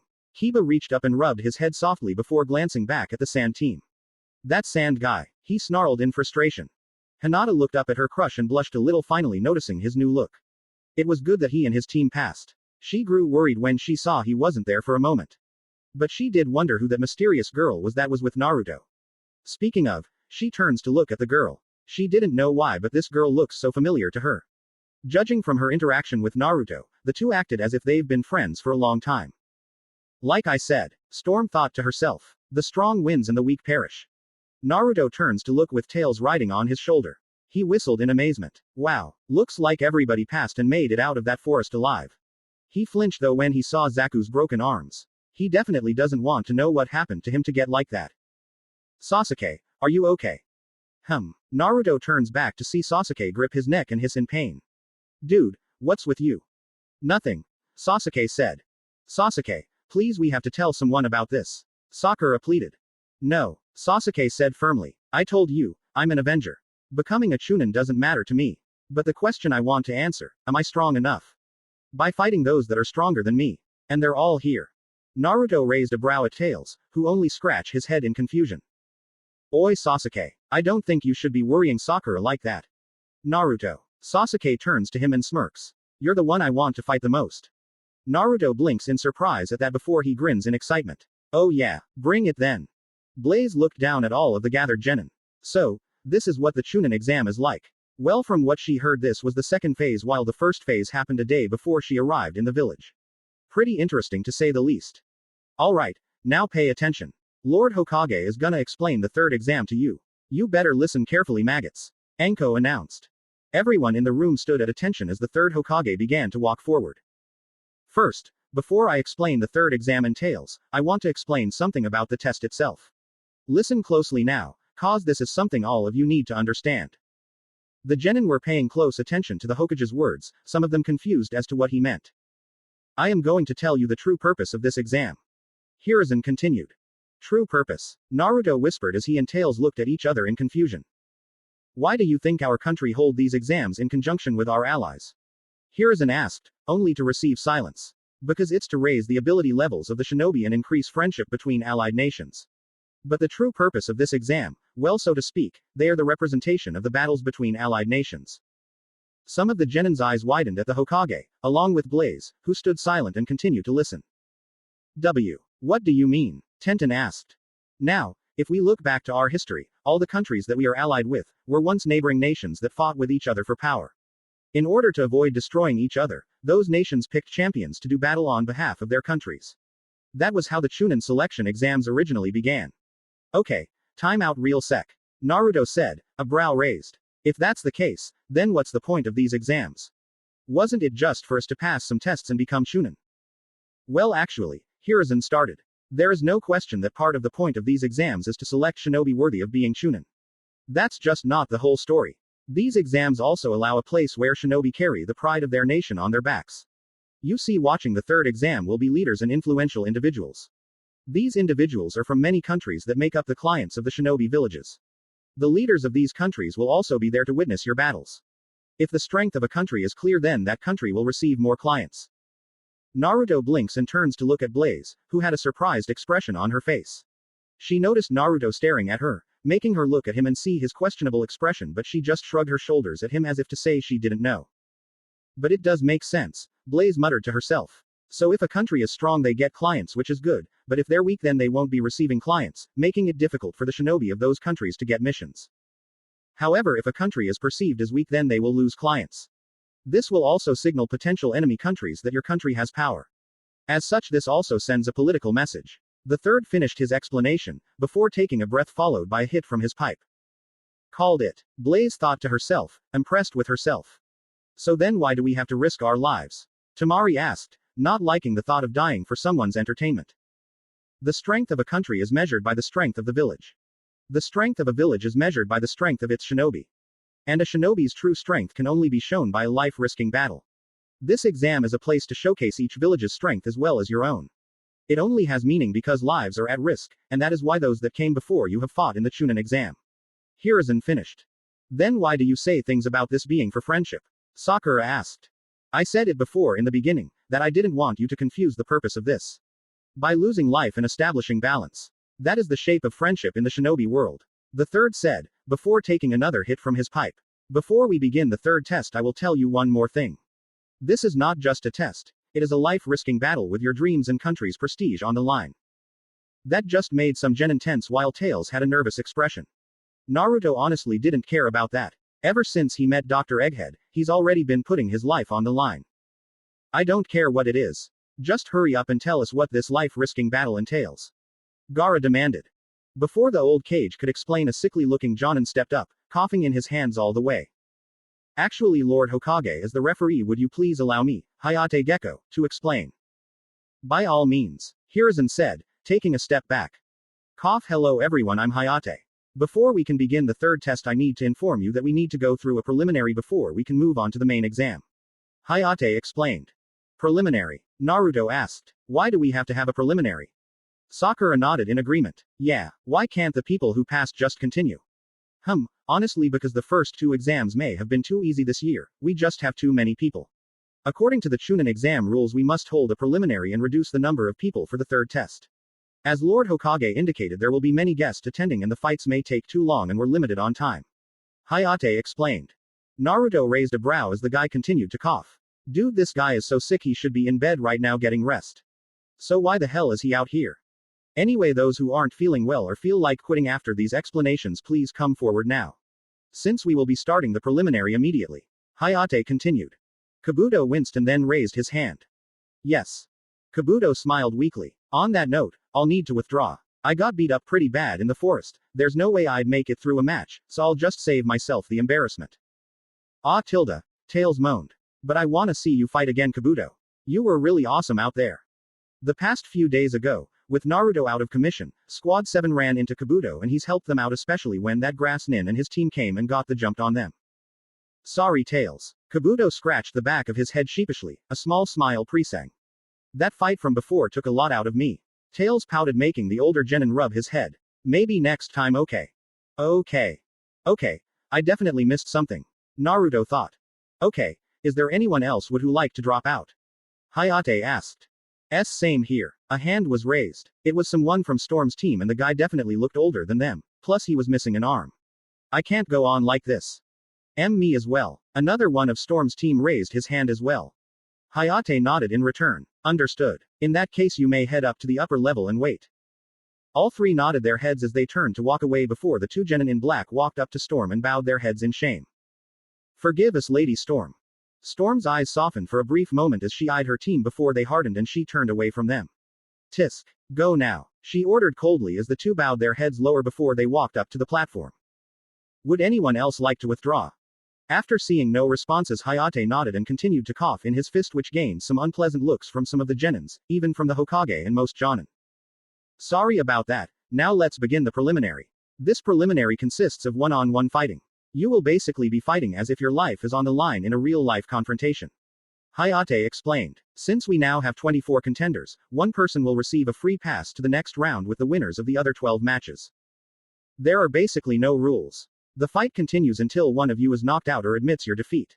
Cough if you don't want to die, admit your defeat quickly. But when I decide a winner has clearly been established, cough, I'll jump right in and stop things. And the object that controls your destiny is. Open it, Anko said into her microphone headset. A panel in the wall moved up to reveal an electronic screen. If you would all look up at the screen on the wall, we will see who will be in the first match and ask to remain here on the stage while the rest will move up to the catwalk. Hayate said. Everyone's heads looked up at the electronic screen as it began randomly running through, stared on blankly. Sasuke Uchiha versus Yoroi Akato. It was those two names that were on the screen as everyone stared at it. Sasuke smirked at seeing his name on the screen. HMPH. They don't waste any time. He growled as he held his neck where the mark was at, but he still had the smirk on his face. No, Sakura thought, seeing her crush grip his neck. Why did it have to be Sasuke? Tails looked at him in concern while Naruto looked on as well. It wasn't just them as Gaara, Lee, Neji and Dosu stared at him as well. Would all competitors beside these two head to the upper level? Hayate coughed as everyone did so. Naruto looked to where Kakashi was and saw he was heading towards Sasuke. He stopped just behind him and was whispering something in his ear. He shrugged to himself and just walked to the upper level. He sat down and leaned back into the wall, a relaxed expression on his face. Aren't you going to watch your teammates fight? Blaze asked Naruto, making him open up one eye. What do ya mean? He asked back. He's obviously going to win. And you know this how? Blaze asked, a brow raised. Naruto grins. He's Sasuke Uchiha. He closed his eyes and leaned back, making Blaze shake her head at his answer. That doesn't explain much. You'll see.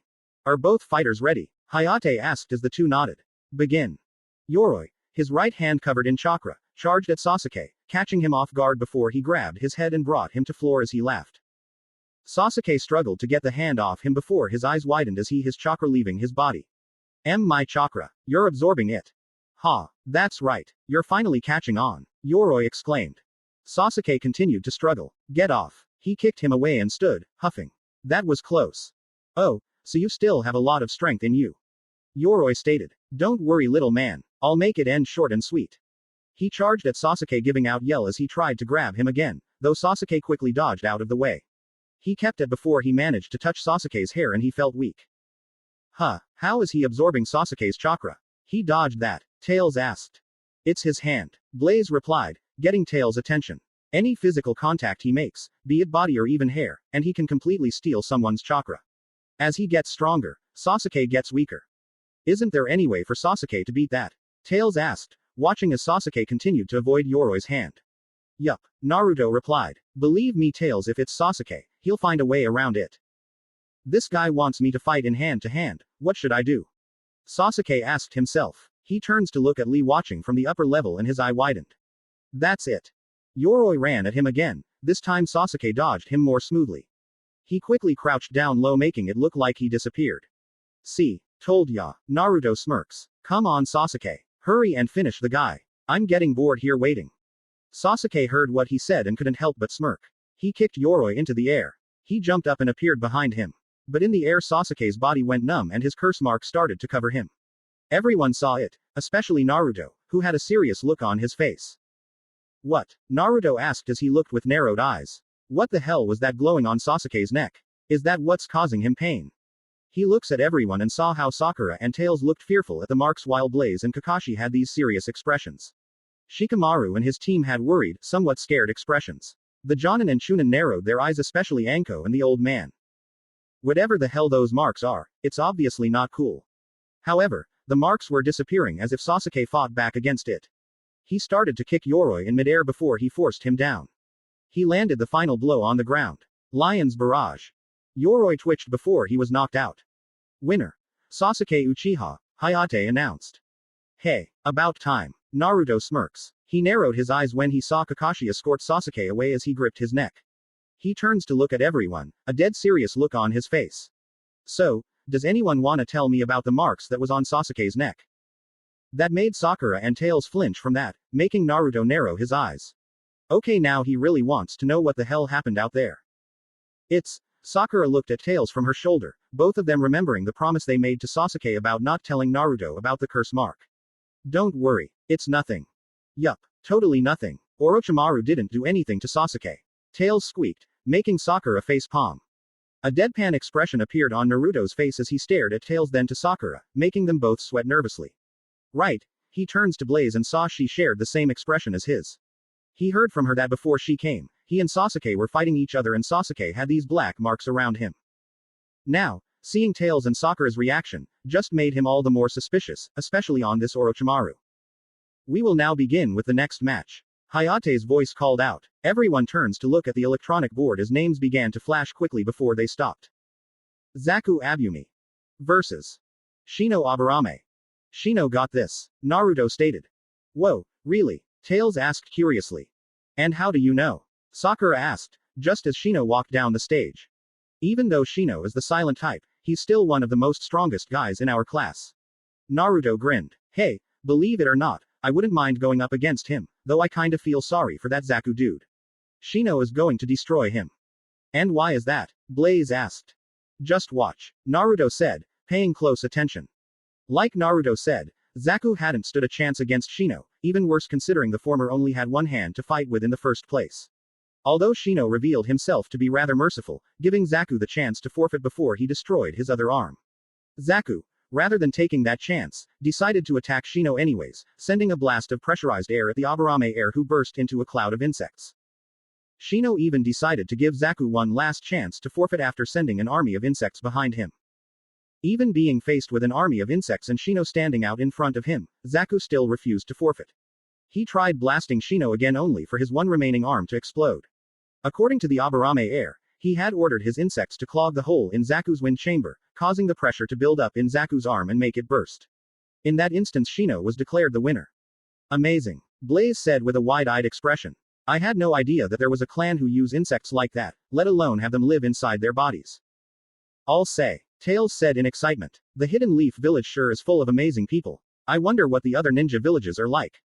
Like I said, Shino is a badass. Naruto said, before he sighed boredly. He just wants the fights to hurry up and end so that it can be his turn. Maybe if he catch some shut eyes, then. Naruto's eyes widened as he felt drowsy for some reason. He looks around, seeing everything was blurry. What the? He fell back on the wall and slid down before he lost consciousness. Naruto opened his eyes and saw he was still at the preliminary. Though something was different. Everybody was gone and the area looked black and white. What is this? Naruto asked himself. Blaze. Tails. Guys. Where are you? He called out only to hear his echo. He jumps off and landed on the middle of the arena, looking around in confusion. Something's definitely not right here. You got that right. Naruto instantly turns around and looks up. His eyes widen before they narrowed. It was the masked boy, floating in midair. He smirks. Hey, I've been wondering what happened to you. Where've you been this whole time? Doing stuff. The masked boy replied as he crossed his arms. Oh, and what brought this little visit on if you were doing stuff? Naruto asked. I just came to tell you that you won't be fighting any of those chumps. The masked boy answered, much to Naruto's confusion. He turns to walk away. The one who you'll be fighting will be yours truly. See ya. Naruto was gonna run after him but found himself getting pushed back by a powerful force. Naruto. Hey Naruto, wake up. Tails shook Naruto. He looks up at everyone as they shrugged their shoulders. He turns back to Naruto and shook him once more. Naruto. Naruto's eyes were snapped open, making Tails jump back in fright. He stood up, getting everyone that was close to look at him. What's wrong? Kakashi asked, seeing that expression on his student's face. He's here. Naruto answered, which brought confusion around the group, except for Kakashi, who narrowed his eyes. What? Who's here? Sakura asked as Naruto clenched his fists tightly. That guy in the mask. Everyone's eyes widened, along with the Hokage, who heard him. Tails looked around frantically. Where is he? I don't know, Naruto replied, but keep your eyes open for anything suspicious. Blaze narrowed her eyes along with Kakashi as he got ready for anything that might happen. Now we come to the next match. Hayate spoke up. They looked at the board before the names stopped. Conquering Storm versus Kiba Inuzuka. Yahoo! Kiba cheered. Let's go Akamaru. Bark. Akamaru barked in agreement as his owner jumped off the platform and onto the arena floor. Conquering Storm. Naruto blinked. What an odd name. Or is that supposed to be a title? He looks and saw the Straw Hat Girl from before walking down the steps, her hat covering her eyes. Hey Tails. Who fought who when I was asleep? Well, Tails said, looking thoughtful. Shino won his match like you said. Then it was someone named Masumi, from Kabuto's team, against Konkuro, the boy from the Sand team with face paint. Konkuro won that match by using a puppet. It was so cool. I didn't even know that someone could use puppets as a weapon. Quote. Seriously? Naruto asked curiously, looking at the others. Yup. Kakashi nodded. Wow. Using a puppet of all things in battle. He would have called that cheating, but hey, it's technically a weapon. What happened next? Naruto asked. Well, Sakura and Ino were next, but they were both tied. Tails continued. After that it was Tenten, from Lee's team and the Tamari girl from the Sand team. Tenten lost though. Tails flinched as he recalled how it ended for her. After them it was Shikamaru and the Kin girl from the Sound team, and Shikamaru won. Huh, so now it's Kiba's turn. Naruto mused. But something just tells him that he's gonna lose this match. The 7th match. Conquering Storm vs. Kiba Inuzuka. Are both fighters ready? The two nodded just as Kiba grinned and took a stance. Begin.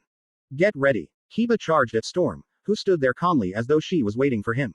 She moved out of the way, avoiding his elbow strike, before she kicked him in the stomach, making him gasp out before she uppercut him in the chin. Storm jumped to the air, grabbing his leg before she spun around him and threw him back to the floor, making him bounce off it. Akamaru barked as he rushed to his partner, asking him if he was okay. I'm fine buddy. Damn she can hit hard.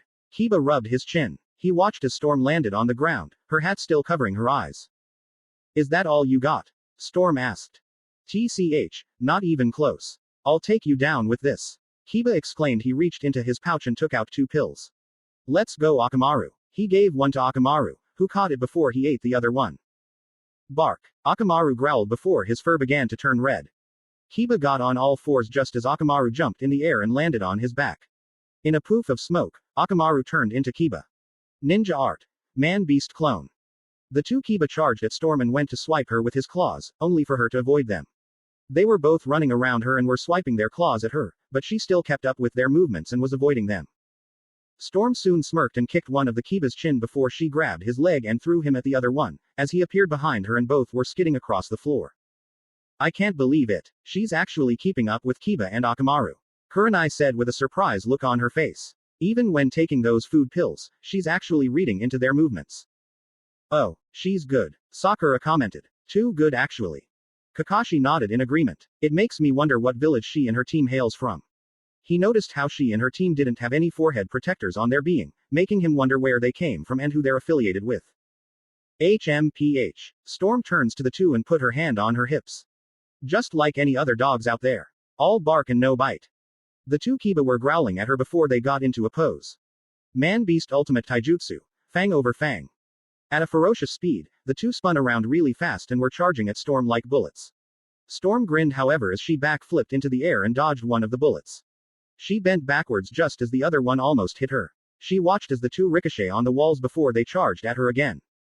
Blue electricity appeared around Storm as she smirks, which caught everyone's attention. She raised her hands to them and a powerful blast of electricity emerged from them, stopping the technique and making both Kiba scream out. Everyone looked on with shocked, surprised expressions on their faces, except for Gaara who only stared at it blankly. Holy crap! Shikamaru exclaimed with wide eyes. Is that a jutsu? Ino asked. What in the world? Blaze asked. Damn, Asuma thought. Whoa, that's new, Naruto stated. The electricity ended and the two Kiba fell to the ground, with Akamaru turning back. Kiba tried to get up but then he fell down. Like I said, all bark and no bite. Storm said, staring down at the two, ignoring the two medical nins coming in and taking the two away. Winner. Conquering Storm. Hayate announced. Storm turns to walk away but stops for a moment. She looks up and turns to look at Naruto, who stared back at her. Everyone noticed this and wondered what was up between the two of them, though the older generation knew better. Storm was sending a silent message to Naruto and vice versa. You're next. Her eyes told Naruto, which made him smirk a little bit. Bring it on. Naruto's eyes told her. HMPH. Storm walks away and got off the arena floor. What was that about? Sakura asked Naruto, who only continued to stare at the girl. Naruto. Huh, Naruto blinks. Oh, nothing. He shook his head and slapped his cheeks in excitement. Okay, now it's my time to shine. Let's do it. I told you, we were gonna fight next. Naruto's eyes widened as he heard the masked boy's voice in his head before they widened further as he felt pain coming from his head, making him grip it. Gah! His scream made everyone turn to look at him. Naruto. Blaze, Tails and Sakura quickly ran to him in concern. Naruto, what's wrong? Blaze asked as she held him. Naruto didn't hear her question as he kept gripping his head. It's him. He, along with everyone else that was close to him, felt a force push him off the catwalk and onto the arena floor. He flips and landed on his feet. What was that? Kakashi asked as he looked around. Where did it come from? Blaze asked. Hiruzen, along with the Leaf Chunin and Jonin, had alarmed expressions as they got ready. Naruto, are you okay? Tails called out. I'm fine. Naruto replied as he stood up and looked around. I know you're here. Come out and show yourself. Ino was confused. Huh, who was he talking to? Me. Everyone's eyes widened at the unfamiliar voice, except Naruto, who had a glare on his face. They looked up on top of the statue fingers and saw a masked boy sitting there looking down at Naruto. I couldn't sense him. The Jonin and Chunin thought to themselves as they all tensed up. They were all experienced shinobi after all. So the fact that a boy, around the Genin's age group, suddenly appeared, didn't sit well with them. Who was that? Lee asked as Neji narrowed his eyes at the masked boy. What the hell? Where did he come from? Tamari asked. This is, like that time with Gaara. Kankuro whispered as he turns to said boy, who looks up at the masked boy with a blank look on his face. Shino could literally hear the bugs inside him buzzing in alarm, telling him that the masked individual before them was extremely dangerous. Even more dangerous than that Sand Genin. They were telling him to run as far away as possible. Who was that? How does he know Naruto? Hinata looked fearfully at the masked boy before turning to Naruto. Just by looking at him she could feel that he was someone very powerful, and very dangerous. How long has he been sitting there? Choji asked nervously. No way, Shikamaru said wide-eyed. Is that him? Tails asked as he hid behind Sakura's leg, who looked a little scared. I think so. Kakashi remained silent as he glared up at the masked boy. So this was the one who sent Naruto away and attacked him. He finally showed himself in front of everyone. The masked boy, Hiruzen thought as he glares up at the individual in front of him. The one Naruto was talking about. So you finally showed up, Naruto smirks and cracked his knuckles. Good, I can finally pay you back for what happened back on Little Planet. Oh please, the masked boy said as he jumped off the statue and floated down. Do you really think you can beat me after I mopped the floor with you? Well, glad to know that I left an impression on you. Impression? Police. Naruto scoffed. You haven't left an impression. I don't know anything about you. Not even your name. True. For now, you can call me Nezo. Nezo introduced himself. Nezo. Kakashi asked himself. Great. Naruto said happily, catching most off guard from the tone. See, Nezo, now we're starting to know each other. So, what's your favorite color? Do you like long romantic walks on the beach? Who the hell are you and what's your beef with me? You can skip the first two questions if you like. That made some Leaf Shinobi sweat drop at Naruto's questions. Blaze sighed and shook her head. Of course he would do that. Tails smiled. Yup. That's Naruto for ya. Yeah, being an idiot. Sakura added with a deadpanned expression. Who I am is none of your concern, yet. Nezo said. And you and me, you don't know it but I got a lot of beef with you personally Naruto. Or better yet, would you rather I call you Sonic, Shadow or Silver? Hearing those names made Naruto's eyes widened in shock while everyone else looked confused. Sonic. Tails asked as he tilted his head to the side in confusion. He saw the name on the tornado before but he never got the chance to ask Naruto about it. He also didn't know why but for some reason, he's getting a weird deja vu feeling just from hearing it. Huh, Shadow? Sakura asked in confusion. Silver. Blaze frowned. That name, why does it feel familiar to her? Who the heck are they? Ino asked. Whoever they are, it seems that Naruto knows them. Asuma said, noticing Naruto's expression turned into a scowl. Where did you hear those names? Naruto growled out. Trade secret. Nezo said, making Naruto glare harder at him. By the way, I got a surprise for you. He snapped his finger and a portal opened up above him, making everyone look at it before they saw something come out of it, floating down. It were two kids, a boy and girl, around the Genin's age. They were tied up and looked beaten up. Their eyes was closed, showing they were unconscious. The girl has pink hair in a stylized curved bob cut. She wears a short sleeveless red dress with white trims, tall red boots with a white cuff and stripe, white socks, a red headband and white wrist-length gloves with gold cuffs. The boy had red quill-like dreadlocks and was completely shirtless, showing his toned muscular body, dark green baggy pants, and strange-looking shoes that were red, green and yellow. He also seems to have spikes on his knuckles. Tails' eyes widened, along with Naruto's, as they recognized the two, though Tails only knows one of them. Naruto. That's Amy. Knuckles. Naruto called out, a worried look on his face. Blaze, Sakura, Kakashi, Hiruzen and Iruka's eyes widened as they stared at the two teens. It was them. From the stories that Naruto told. That's Amy. Sakura whispered wide-eyed. She looks just like me. So, that's Amy Rose and the guardian of the Master Emerald. Hiruzen said to himself. Amy's eyes twitched before they opened, revealing them to be a sparkling green, as she heard his voice. She looks up and saw her hero staring at her in shock and worry, making her smile, despite the pain she was in. Naru, too. She lost consciousness. Naruto grit his teeth and glares at Nezo. What have you done to them? Nothing. Your girlfriend came all the way over here to come see you. So I thought why not surprise you with her. As for the knucklehead, Nezo chuckled. Well, he needed a little vacation. You, Naruto growled as his eyes flashed green and faint purple electricity as seen around him. Let them go. If you want them back, then come and fight me. Nezo told him as Amy and Knuckles began to float up on top of the statues. Fine by me, Naruto said. He turns to look at everyone, mostly to the Leaf Chunin, Jonin and the Hokage. All of you stay back. Don't try and help me. This is between me and him. What? He's not seriously going to fight this guy, is he? Choji asked in a surprised tone. Guess so, Shikamaru replied. Naruto. Hinata thought worriedly. One look at this person already told her that he was trouble and dangerous, and she instantly became worried that Naruto was gonna fight him one-on-one.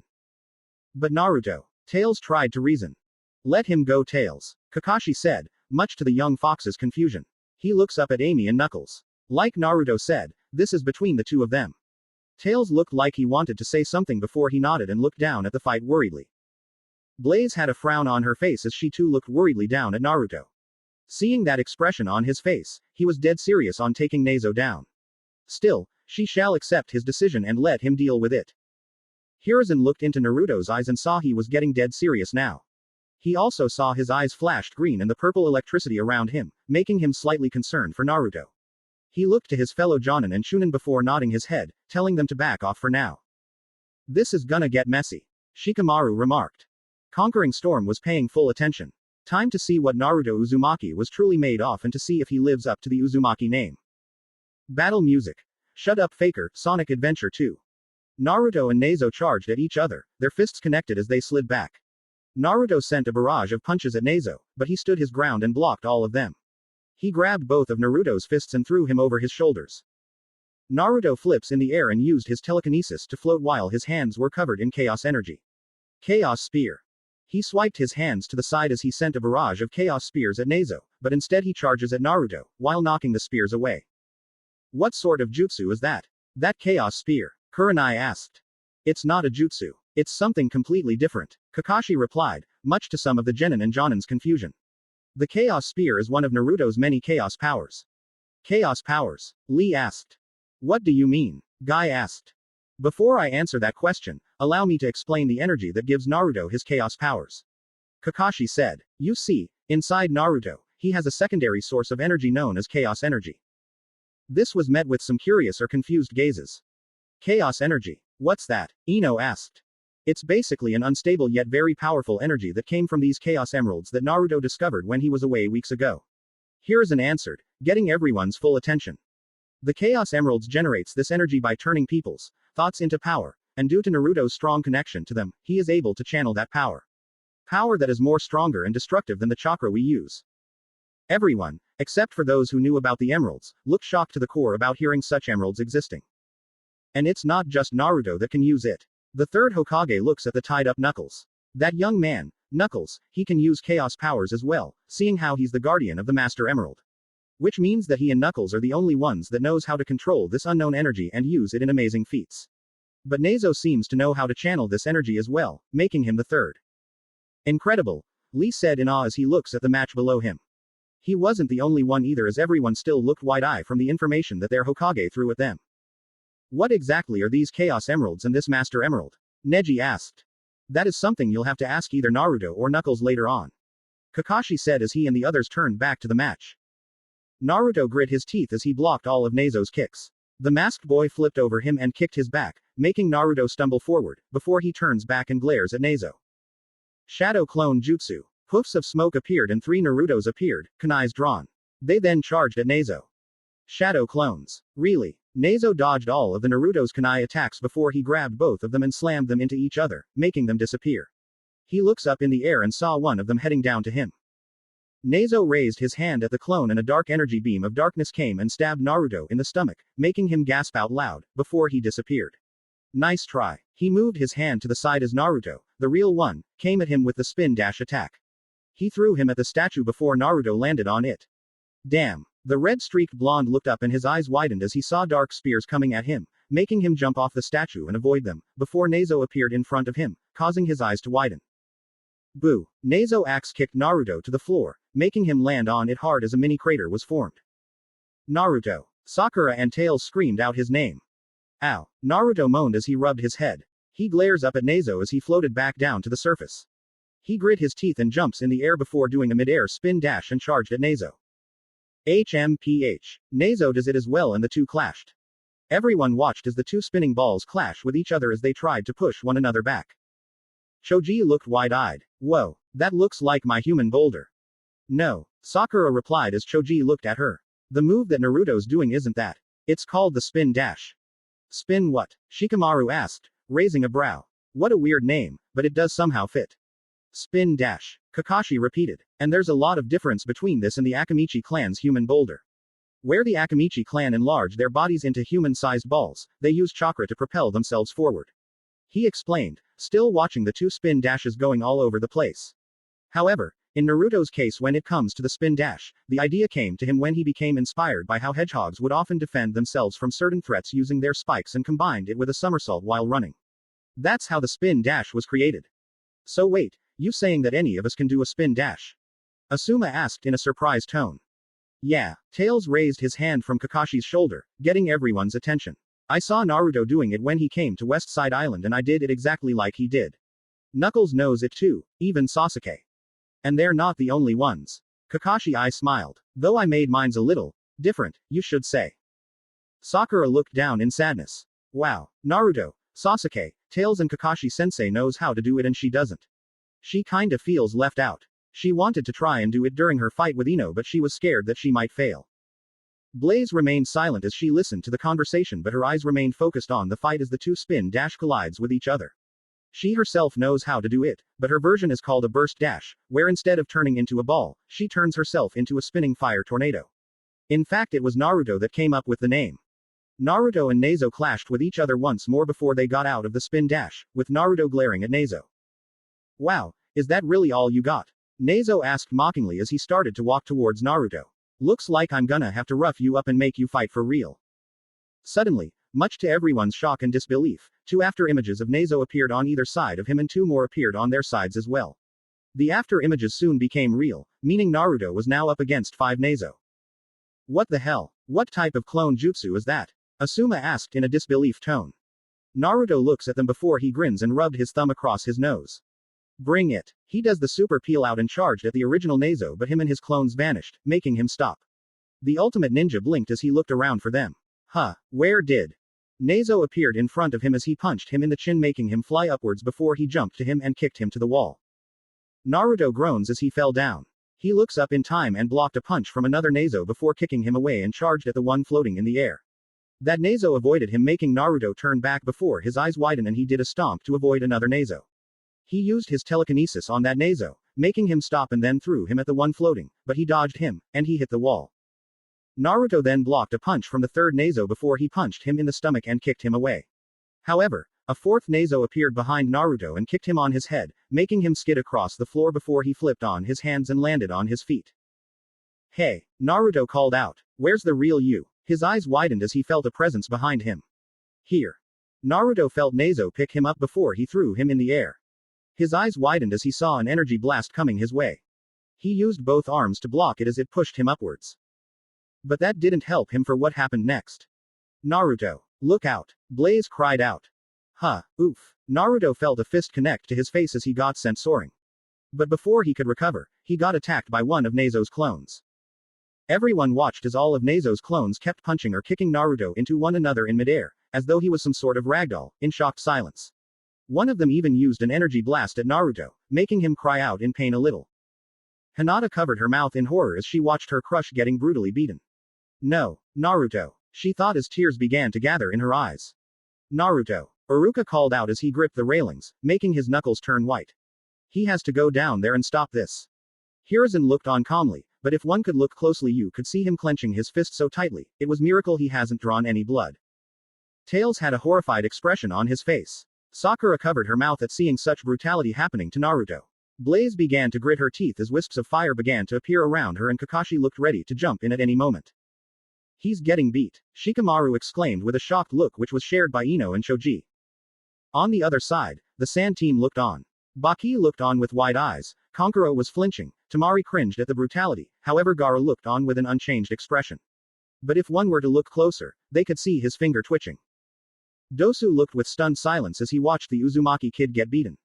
Was that really the same kid from a few days ago? Or is it just that Nezo creep was way stronger? Storm looked on with a neutral expression, while her teammates were flinching as though they were feeling the blows. One of the clones sent an energy blast at Naruto, sending him to the other one before he axe-kicked Naruto in the air. Another Nezo clone appeared just above him. Hey! He held his hand out and chakra began to gather at his palm, taking shape into a spinning blue ball, which brought much shock to the Leaf Jonin and Hokage. What? Kurenai asked in shock. Get the hell out of here. Asuma said in disbelief. I don't believe it. Guy said in shock. No, it can't be. Hiruzen gasped. He couldn't believe it. He refused to believe it. But it's right in front of him, before his very eyes. This boy knows the legendary Rasengan. That's impossible. How does Nezo know that jutsu? Kakashi asked, his lone eye widened in disbelief. What is it, Kakashi-sensei? Sakura asked as she and the others were wondering what got some of their instructors freaked out. Kakashi didn't answer as he was still stunned from what he was seeing. Nezo's Rasengan began to take a darker color, turning completely black but with red wisps of energy surrounding it. Naruto opened his eyes before they widened as he saw Nezo charging at him with a jutsu in his hand. Dark style. Rasengan.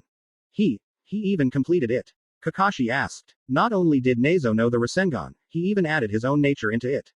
That's something even his sensei wasn't able to do prior to his death. Hell, he even tried applying his lightning nature into the Rasengan only to end up making the Chidori instead. Just who on earth is Nezo? Naruto instantly charged a chaos spear into his hand as he tried to counterattack it. Both attacks, one made of chaos energy and the other made from chakra, clashed with each other, making a strong gust of wind and electricity to appear. The Colossal even made some people to cover their eyes, though they were still able to see. Nezo began to push Naruto back, making him grit his teeth as he gathered more chaos energy into his chaos spear. A few seconds later, Nezo's attack suddenly bursts, making Naruto's eyes widen as he got pushed back to the floor, making a large cloud of dirt appear and cover his being.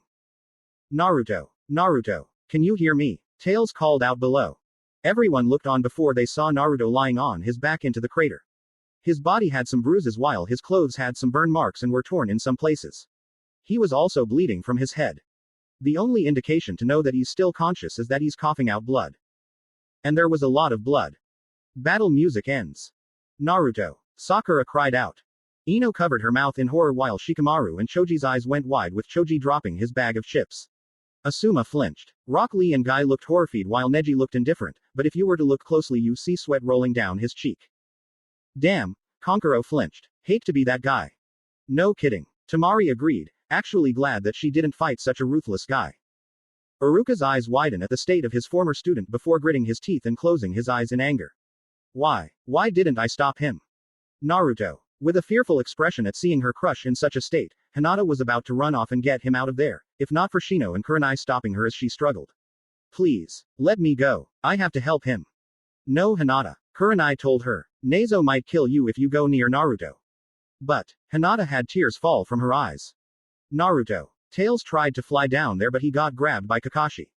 Naruto, I'm coming. No, Tails. It's too dangerous. Kakashi told him. Naruto needs help. Tails exclaimed as tears were gathered in his eyes.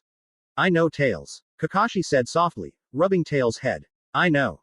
Naruto. Blaze's eyes widened as she stared at Naruto's form before fire began to erupt around her and a fierce snarl appeared on her face as she glared at Nezo in anger. She touched the railings and they instantly melted upon contact, making everyone who was near her Sakura, Tails and Kakashi, back away in surprise while others looked on with shocked interest. The Sol princess was going to launch a stream of fire at Nezo but stopped when a hand grabbed her, stopping her. She glares at the person and saw it was Hiruzen.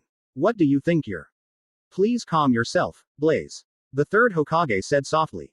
Just believe in Naruto. Blaze was going to say something before she felt Hiruzen trembling. She looked into his eyes and saw an emotion she never thought she'd see. Rage. Rage at what that monster did to Naruto. But there was hope in his eyes as well, as though he believes Naruto will win this fight. Blast had a conflicting expression as she looked at him then back at Naruto before she reluctantly calmed herself down by taking a deep breath. Her flames dispersed and she turns to the fight. All of Nezo's clones came back to the original as he stared down at Naruto's form, who weakly glared up at him. HMPH. I see you still haven't gotten strong enough to take me down. What a shame. Nezo said as he stepped on Naruto's head, making him grit his teeth. You really think that you're some superhero like Sonic and the other two? Please, you don't even look like you're half the hero they were. Though to be honest, they were pretty pathetic and weak. Naruto's eyes widened in anger from that as he slowly balled his fists up. Also, your dream of being Hokage and calling yourself the ultimate ninja are a joke. Nezo continued his taunting, ignoring the growl that escaped Naruto's lips. An evil smirk appears on his face, even though it's hidden. Good. Time to push it further. You started off as a weak little loser, who was so desperate to be acknowledged by everyone in the village even though they didn't even give a damn about you. Now after meeting those little spiky rats, you suddenly think you're all powerful to call yourself such a stupid title. Sorry idiot. Once a loser, will always and forever will be a loser. Just like your mother. Nezo said in a blank tone. The cruel comment about Naruto's mother made the Leaf Shinobi, along with Blaze and Tails, eyes widen in shock. Naruto's mother? Hinata asked as she covered her mouth. Naruto's parents has always been a sensitive subject to him since he doesn't even know if they're alive or not. But now that Nezo just called Naruto's own mother a loser, there's no doubt that would upset Naruto. Blaze thought the same thing as a furious glare was present on her face and it was aimed at Nezo. How dare this fool talk about her best friend's mother like he knew her? What an awful thing to say. Tails exclaimed, glaring at Nezo angrily. Hiruzen and Kakashi took it more personally as they knew Kushina and she was anything but a loser. The way Nezo disrespected her like that made them even more furious. Meanwhile with Naruto, the mention of Nezo's disrespect towards the hedgehogs and his mother made his eyes widen to the point his pupil shrank in absolute rage as purple electricity danced around and his kept flashing green. Now, what to do with you? Nezo looks up at his captives. Maybe I should kill those two right in front of you. No, I got a better idea. He turns to the others on the platform, more specifically Blaze, Tails and Sakura, holding his other hand to them. I'll also kill your precious childhood sweetheart, along with the fox brat and that useless teammate of yours. Everyone's eyes widened at what Nezo just said, none more so than Blaze, Tails and Sakura. This guy wasn't just messing with Naruto, he was torturing him. And he was gonna take it further by killing them. This guy, Storm said with narrowed eyes. To kill someone's comrades in front of them just because they couldn't beat them. This Nezo is not honorable. What is this guy's problem? Konkuro asked. Tamari looked at Gaara, but thankfully, he still has that same look on his face like he always do. Good. It means that Gaara's bloodlust isn't going crazy. Nezo raised his left at Amy and Knuckles before raising his other at Blaze, Tails and Sakura, making everyone tense up. Chaos energy began to gather up making them tense further. Say bye-bye to your friends, Naruto. The energy began to get bigger and Nezo looked ready to fire his attack. Pow! Before anyone could make a move, Nezo got sent flying into a wall above the entrance by a punch sent to his covered face, making everyone's eyes widen. They looked and saw Naruto, his fist out and shaking uncontrollably, while his hair covered his face and blood was dripping. I don't care what you say about me. But, Naruto said in a dark tone which made everyone except Nezo tense up, even more so when they felt the killing intent coming off of him. Don't ever disrespect Sonic, Shadow, Silver and my parents. Everyone shook as they heard Naruto's voice keeps changing from his normal voice to an even deeper, almost demonic, voice. And Nezo, if you ever, purple electricity is seen dancing around him, making everyone who remembered what happened days ago, tense up. Lay a fucking finger on my friends, black energy began to appear around him. Naruto raised his head, revealing his dark feral expression, and glowing green eyes. With the blood dripping down from his forehead, it made Naruto look like a demon. I'll kill you. Everyone's eyes widened as a dark purple, black aura appeared around him. This, darkness. Naruto gave a roar and disappeared. He appeared in front of Nezo, grabbing him by his mask before he threw him hard at the arena floor. Naruto appears behind him and went to swipe him with his claws, but Nezo vanished. Naruto growled and looked around. He sensed Nezo above him, making him jump back as he tried to land a punch on him. Naruto once again growled before his eyes widened and he fell on his knees. Ah! Naruto's voice returned to normal as he gave out a pained scream. His feral appearance returned to normal, but the purple electricity and energy were still around him. Unknown to everyone, Knuckles twitched for a moment. Dosu went wide-eyed. No, is he gonna transform again? Because if he does, then he is out of here. He does not want to deal with that again. Oh no, Tails cried out as Sakura looked a bit fearful while Blaze clenched her fists. Naruto. Kakashi called out, seeing his student's eyes flash from green to blue as though he was fighting for control. This is, Choji's eyes widened fearfully as he remembered what happened all those days ago. Naruto's monstrous form appearing in his head. Like last time. Shikamaru had sweat running down his face as he gulped. It looked like Naruto was beginning to transform again, but he was fighting it. He heard footsteps moving back, making him look and saw it was Ino, eyes filled with terror. What's going on? Hinata asked worried. What's happening to Naruto? Kurenai didn't say as she was too stunned by what's happening to answer. Hiruzen's eyes widened as he watched Naruto continue to scream and struggle to take control. Just what in the world happened to Naruto out there? So, Nezo spoke up as he walked up to the struggling Naruto. Looks like you're starting to get used to that little gift I gave you. What? Naruto gave a shocked look, which was shared with everyone else, some who seen Naruto's transformation and those who heard of it. You did this to me. He tried to stand but he got on a knee. He glares at Nezo. Then that black box from before with that purple smoke, that was yours. Hey, Nezo chuckled. What do you think? Bastard. What have you done to me? Naruto demanded. Beat me and I'll tell you. Nezo told him. Insert song. Fist bump instrumental, Sonic Forces. Naruto glares at Nezo. He took a look at Amy's unconscious form, along with Knuckles, before he stood up, his hair shadowing his eyes. He wipes the blood off his lips. Play time's over. He spoke in a serious voice. A determined expression appears on Naruto's face as he took on Shadow's fighting stance. Unknown to him and everyone else, Shadow's spirit appears and seems to overlap next to Naruto as he took the same stance. Time to step it up. They said at the same time before Shadow vanished. HMPH. Nezo took a stance. That's a new and unique stance. Hiruzen said, staring at Naruto's new fighting stance. Looking at Naruto, he now has a focused and still breathing pace stance that involves flexing his leading fist in anticipation and having his following hand at an awkward ready. And that expression on his face. Minato had the same kind of expression when it comes to fighting seriously. Kakashi blinked in surprise at the new fighting stance his student is in. What sort of fighting style is this? Did Naruto create it himself? Now the real fight begins. Storm thought as she crossed her arms. Time to see what Naruto Uzumaki is truly made of. Naru. Blaze whispered softly. Please, stay safe. Yeah, Sakura nodded happily before she cheered. Take him down Naruto. Come on Naruto. You can win. Tails cheered. Good luck Naruto. Hinata thought, holding her hands in prayer. Please be careful. Naruto smirks as he heard the cheering from Sakura and Tails, and he knew that Blaze was no doubt cheering for him as well. Let's dance. The ultimate ninja took a step forward but vanished. He instantly reappeared and punched Nezo's face, shocking everyone watching except for a select few. What the hell? Shikamaru asked in shock. Naruto vanished again before he reappeared once more and punched Nezo multiple times. He was going so fast with his punches that it looked like a blur. Naruto then grabbed Nezo before throwing him in the air. Nezo quickly floated and saw Naruto charging at him. He charged at him as well and the two clashed with each other, their forearms connected to each other. They stood like that for a second before vanishing. They're gone. Lee asked in disbelief as he looked around for them.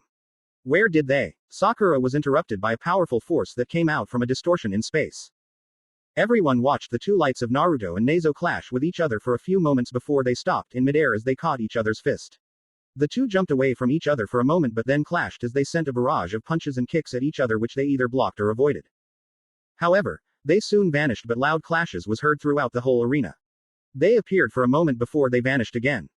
What's up with these guys? Shikamaru asked, trying to find them. I can't keep track of them. Choji said. Amazing. They're going so fast. Lee exclaimed in surprise. From the looks of it, they're probably going even faster than him when he's not wearing his weights and Naruto looks like he doesn't even wear weights. Whoa, is that really Naruto? Ino asked in disbelief. Was that really the same loudmouth kid from back in the academy? When did he get so strong? The Sharingan can't keep up with them.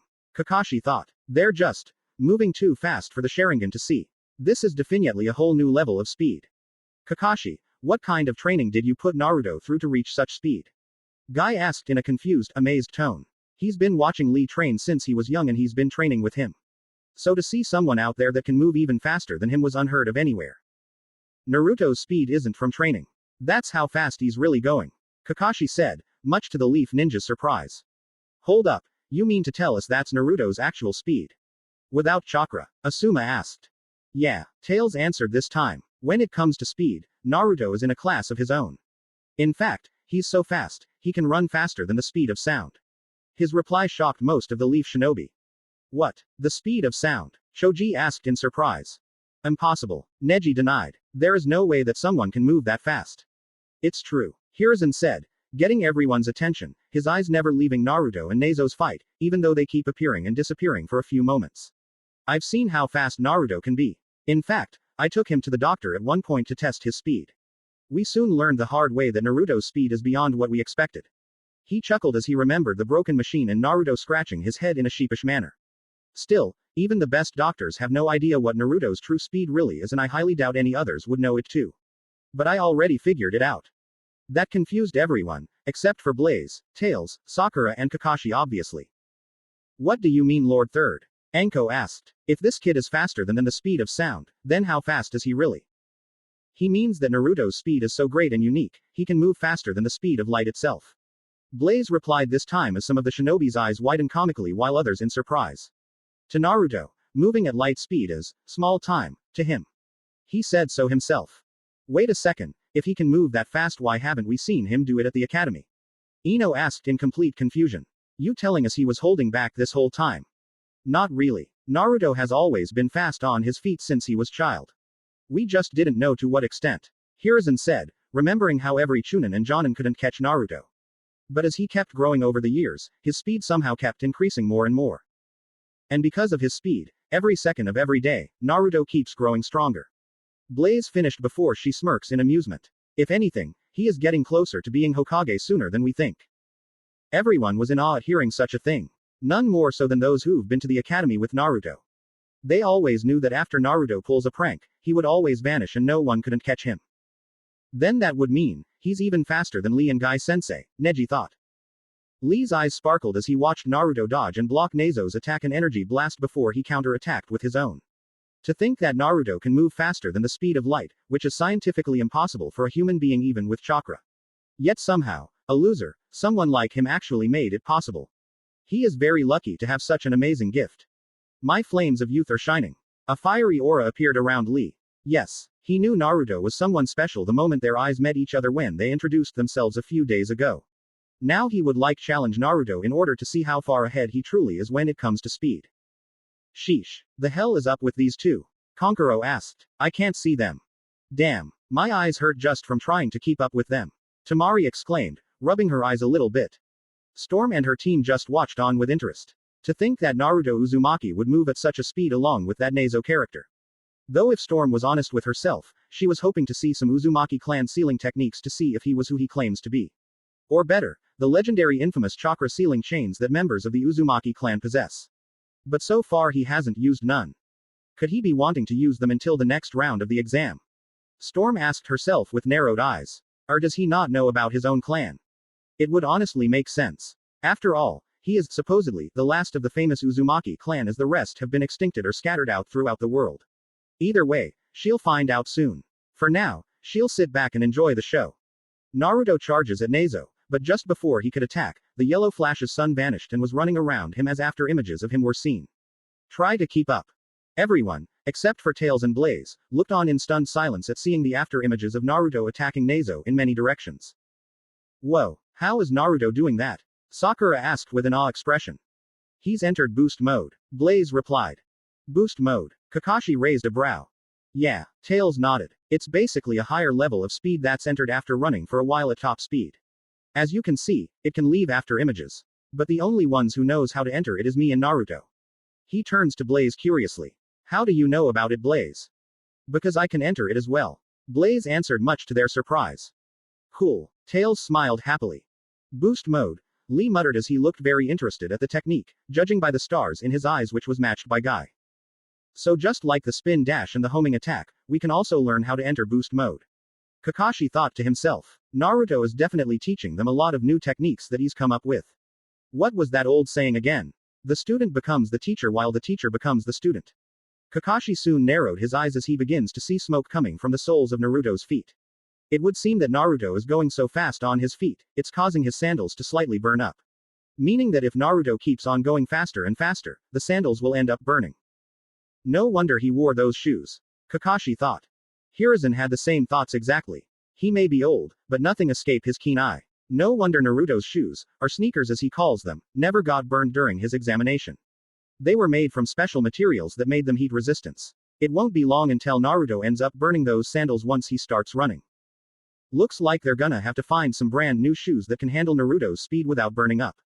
Thankfully, Hiruzen knows someone who can help with that and is happy to know that same someone will be returning to the Leaf Village soon. Naruto had quickly avoided an attack from Nezo's energy blast. He grins in cocky manner. Okay, time to finish this with my ultimate technique. He does a spin dash and began to charge up. Ultimate technique, huh? Nezo asked as he took a stance. Everyone watched as orbs of white light appeared and entered his body. What the hell? What's happening? Tamari asked, looking at the lights that were gathering towards Naruto. And where did those orbs come from? Is it a jutsu? I don't think so, Kankuro muttered. Gaara continued to watch with arms crossed, but this time his eyes were narrowed as he watched Naruto and this Nezo character. He was also trembling as he kept his gaze on Naruto. Knuckles twitched once more before he started to open his eyes. What the hell? What happened? He looks down and blinks a couple of times to get rid of the blurry vision. Naruto stopped spinning, but his whole body was glowing in a neon-like blue light, much to everyone's amazement. He grins as Nezo summoned his clones out again and they charged at him. Ready. He waits until they were close enough. Go. Naruto disappeared into a flash of neon blue light. The light attacked the Nezo clones as they got sent flying away but were getting attacked by the flashes. This is, Hiruzen thought wide eyes as he watched the blue flash. This was like the flying thunder god. The same one that the second Hokage invented and the one that earned Minato his title, Yellow Flash. Where on earth did Naruto learn such a technique? The Jonin and Chunin were equally shocked and amazed at seeing the blue flash instantly going after every Nezo clone in an instant. However, Kakashi was the most amazed of them all as he was reminded of his sensei. The genin were in awe as they watched Naruto fight all of the Nezo clones at once. Storm had an interested look on her face. Dosu looked surprised along with the Sand team except Gaara, who was wide-eyed. Yeah, Tails cheered in excitement as he jumped around. It's the light speed attack. His words caught everyone's attention. The what attack? Asuma asked as Tails excitedly turns to him. The light speed attack. It's a move that allows Naruto to attack at light speed. His reply shocked everyone. Back on Angel Island, Naruto found something called the Ancient Light. When he absorbed it, it allowed him to unlock the light speed attack. That made everyone's eyes widen in awe as they stared at the amazing blue light that was Naruto. The light speed attack, Kakashi whispered. This technique was so similar to the flying thunder god it was scary. But from the looks of it, it would seem that this technique can only be used by Naruto himself, seeing how he absorbed this ancient light that Tails was talking about. But that just leaves the question of what this ancient light is. This technique is definitely like Minato's own flying thunder god. Hiruzen thought to himself, smiling fondly. It is no coincidence that the light speed attack is similar to it. Minato, did you somehow leave this gift for Naruto? Really? That's awesome, Choji said in excitement as he turns back to the fight in awe. This guy, Shikamaru smirked. He's definitely not the Naruto we grew up with. Ain't that the truth? Ino agreed. Way to go Naruto, Sakura cheered. Youth, I am getting fired up even more. Lee thought as the fiery aura came back. He has now found himself a new rival in Naruto Uzumaki. His flames of youth is shining so very brightly. And now he must shine as well to catch up to him. Naruto, you're incredible, Hinata thought with a happy smile. Blaze had a smile on her face. For a moment, after seeing Naruto getting beaten like that, she wanted to get down there and make Nezo have a taste of her power. But seeing him getting back up and fighting back, she backed down. He was definitely going to win this fight. Amazing, Kakashi thought as he watched each Nezo clone vanish into thin air. Looks like Blaze was right. Naruto keeps growing stronger and stronger every day. For a brief second, Kakashi thought he saw the blue flash turn into a yellow flash, making his eyes widen for a moment. Fourth. Where am I? Knuckles muttered as he looked up. Due to his blurry vision, he had to blink a couple of times and shake his to get rid of it. A bright blue light moving from place to place really fast. He looks around some more before noticing a certain two-tailed fox. Wait, Tails. Hey, Tails. He called out, getting everyone's attention. Knuckles. Tails smiled happily. What's going on? Where is this? Knuckles asked. He tried to move but looked down and saw he was tied up. And why am I tied up? It's Naruto. He's fighting Nazo. Tails told him, pointing at the battle. Knuckles' eyes widened before they were narrowed in anger. He remembers now. That creep in the mask that got the jump on him. Nazo. He looks at the battle before him while struggling to get out of his binds. Once all the Nazo clones vanished, there was only one left and Naruto was just about finishing him off. Once he sent Nazo to the air with a devastating uppercut. He instantly appeared on the ceiling, staring down at Nazo with a grin before he charged at him with a spin dash. Naruto landed a direct hit as both were sent falling back down to the arena floor. Insert song end. Boom. The ultimate ninja slammed Nazo down to the ground as a large crater was formed. He bounced off of him and got out of the crater, smirking down at Nazo. How'd you like that tough guy? He won. Sakura whispered. A bright happy smile soon appeared on her face. He won. Tails shouted out happily. Naruto won. Kakashi sighed in relief. He stares at Naruto before he smiles, pulling his forehead protector down to cover the Sharingan. Like father, like son. All right Naruto. Ino cheered. About time he won. Shikamaru smiled. Yahoo! Nice one. Choji cheered. Yes. What an incredible battle, Lee exclaimed, throwing his hands up. Neji closed his eyes. Very impressive. He'll have to keep an eye on Uzumaki. Naruto won. Thank goodness. Hinata whispered as she wiped the tears away from her eyes, smiling softly. That boy never ceases to amaze me. Hiruzen smiled. Dumb idiot. Iruka smiled as he gave a laugh. Almost got me scared for a moment. So he won. Storm said as she closed her eyes and smirked. Not bad Uzumaki. Damn. And it was starting to get intense. Kankuro said as Tamari nodded. Baki looked at Gaara and saw his trembling hand. He looks up and saw his narrowed eyes. His bloodlust. It's starting to act up. He must be getting anxious to want fight that Uzumaki kid. Great job, Knuckles said, getting Naruto's attention as he smiled happily. About time you woke up, Chuckles. Naruto chuckled, making Knuckles growl in annoyance. Quit calling me that, fishcake. Knuckles told him, making Naruto growl back. He destroyed the rope that binded him and fell to the floor, landing on his feet. Amy. Naruto instantly turns to the captured girl and runs to her, just as she began to fall to the floor. He immediately caught her bridal style and took out a kunai, cutting the ropes off. Amy. Hey Amy. Are you okay? Naruto. Amy opened her eyes and immediately blushed as she saw Naruto's slightly bloody face close to hers. A bright smile appeared as her eyes sparkled, making Naruto blink. Naruto. Ga. Amy immediately jumped Naruto, arms wrapped around his neck and her cheek rubbing his, making a massive blush appear on his cheeks. It grew further as he felt her chest against his once again. Knuckles smirked mockingly at Naruto, making the ultimate ninja glare at him in annoyance. He soon looked at the crater Nazo was, a serious look on his face as he walked up to it, bumping his fists together. Oh Naruto. I'm so glad you're okay. Amy cried as tears gathered in her eyes. I missed you so much. Take it easy. I'm still hurt. Naruto told her, his face still red. And let me go. You're embarrassing me. But Amy didn't care as she was just so happy to see her love interest again. Everyone stared at the comical scene with various reaction. Hinata looked on with a comical shocked expression. Tails was giggling, Asuma chuckled, Sakura and Ino were gushing, Shikamaru shook his head, Choji blinked, Hiruzen released a chuckle, Lee and Guy cheered, Kurenai looked amused, Anko was laughing out loud, Iruka was trying not laugh, Neji looked bemused, and Kakashi was surprised. On the other side, Storm raised a brow, Gaara stared at Naruto before looking at Nazo, Tamari and Kankuro were snickering and Baki shook his head. Dosu was sweating nervously. Whoa, talk about seeing the loophole. Kakashi said as he was reminded of Sakura doing that to Sasuke. It also didn't help that Amy looked exactly Sakura. Kakashi suddenly felt the air around him get hot for some reason, making him look to the side. His eye widened, seeing small flames dance around a crossed arm blaze as she stared at the two with a half-lidded expression. He immediately stepped away from her, along with Tails. I'd better stay away from her. The Jonin's sweat dropped. Naruto shivered fearfully. Someone's glaring at me. He also noticed it was getting hot, letting him know that Blaze was indeed angry. He slowly turns to her and saw her half-lidded expression as well as her fiery aura, making him sweat. Well, he's in trouble. He's gone. Knuckles' voice echoed out in disbelief, getting everyone's attention.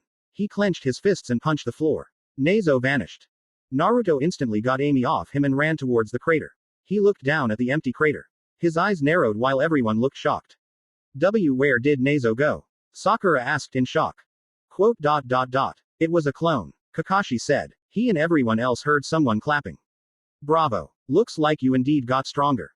Everyone turns and saw Nezo leaning on the wall and was clapping his hands. Amy's eyes widened fearfully as she instantly ran to Naruto's side and wrapped her arms around his. She definitely remembers him. He tried to kidnap her but she fought back, only to end up getting beaten. Nezo. Knuckles was about to charge at him before Naruto put his arm out in front of him, stopping him. He looks at him in confusion and annoyance. What are you? Tell me something, Naruto said, ignoring Knuckles, as he put his arm down. Have I been fighting you this whole time or was it a damn clone? Oh no, you have been fighting me. The real me, Nezo answered. I just switched places with the clone before you did your little light show. Naruto narrowed his eyes. This guy is way stronger than he lets on. Well, there you go. I won and I got my friends back. Now tell me, what the hell was that smoke and what did it do to me? Smoke. Knuckles raised a brow at Naruto. What was he talking about? You sure you wanna know? Nezo asked. Yeah, I do. Answer my question, Naruto growled. Nezo chuckled. Don't say I didn't warn you. Naruto glares at him. The purple smoke that you inhaled after you got hold of my little box was the energy of Dark Gaia. His reply confused everyone none more so than Naruto. But for some reason, everyone started to tense at hearing such a name. The Hokage himself begins to almost tremble as well, but he paid close to attention to hear what this masked boy had to say to Naruto and explain what this Dark Gaia is. Dark Gaia, Amy said in a scared whisper as she instantly hugged Naruto's arm. What is this Dark Gaia? Naruto asked. Dark Gaia is the incarnation of darkness, night and destruction. A primordial hyper-energy organism, born since the dawn of time. In other words, the beginning of everything. Nezo answered as everyone's eyes widened at hearing that. What? Naruto asked in a shocked tone. Time for history class, children, so I suggest you pay close attention. Nezo told everyone as though he was a teacher. Like I said, Dark Gaia originates from the beginning of time, having been spawned in the core of the earth after the planet first came into being, along with its counterpart Light Gaia. Think of them as manifestations of the world's balance between light and darkness. Everyone's eyes widened further as Nezo continued. Dark Gaia's purpose is to destroy this planet, while Light Gaia is to protect it from its evil counterpart. This started an endless conflict between Dark Gaia and Light Gaia, creating a continuous cycle of the destruction and rebirth of the earth over the eons. Amy suddenly felt Naruto shake. She looks up at him worriedly and her eyes widened as she saw something she had never seen on Naruto's face, fear. In this cycle, Dark Gaia would sleep in the Earth's core for millions of years, gathering negative energy from the world in order to mature. It would then awaken during the time of awakening as perfect Dark Gaia and break the planet apart before trying to utterly destroy it. Each time, however, Dark Gaia would be defeated by Light Gaia, who would rebuild the world and return Dark Gaia to dormancy, leaving it to gather up negative energy to awaken anew. Nearly everyone gasped in shock at this revelation. The Jonin, Chunin, not even the Hokage himself, knew such creatures existed. Yes, they knew about the tailed beasts but never of this Dark Gaia or its counterpart. Sweat began to run down Naruto's face as his eyes begins to widen. Hold on, that doesn't make sense. Iruka shouted, having enough of what that boy was saying. You're telling us that some monster, that's been here since the beginning of everything, has been trying to destroy our planet for eons and Light Gaia has been protecting us. Yes, Nezo nodded. And you expect us to believe all that crap? Anko asked with crossed arms, a doubtful expression.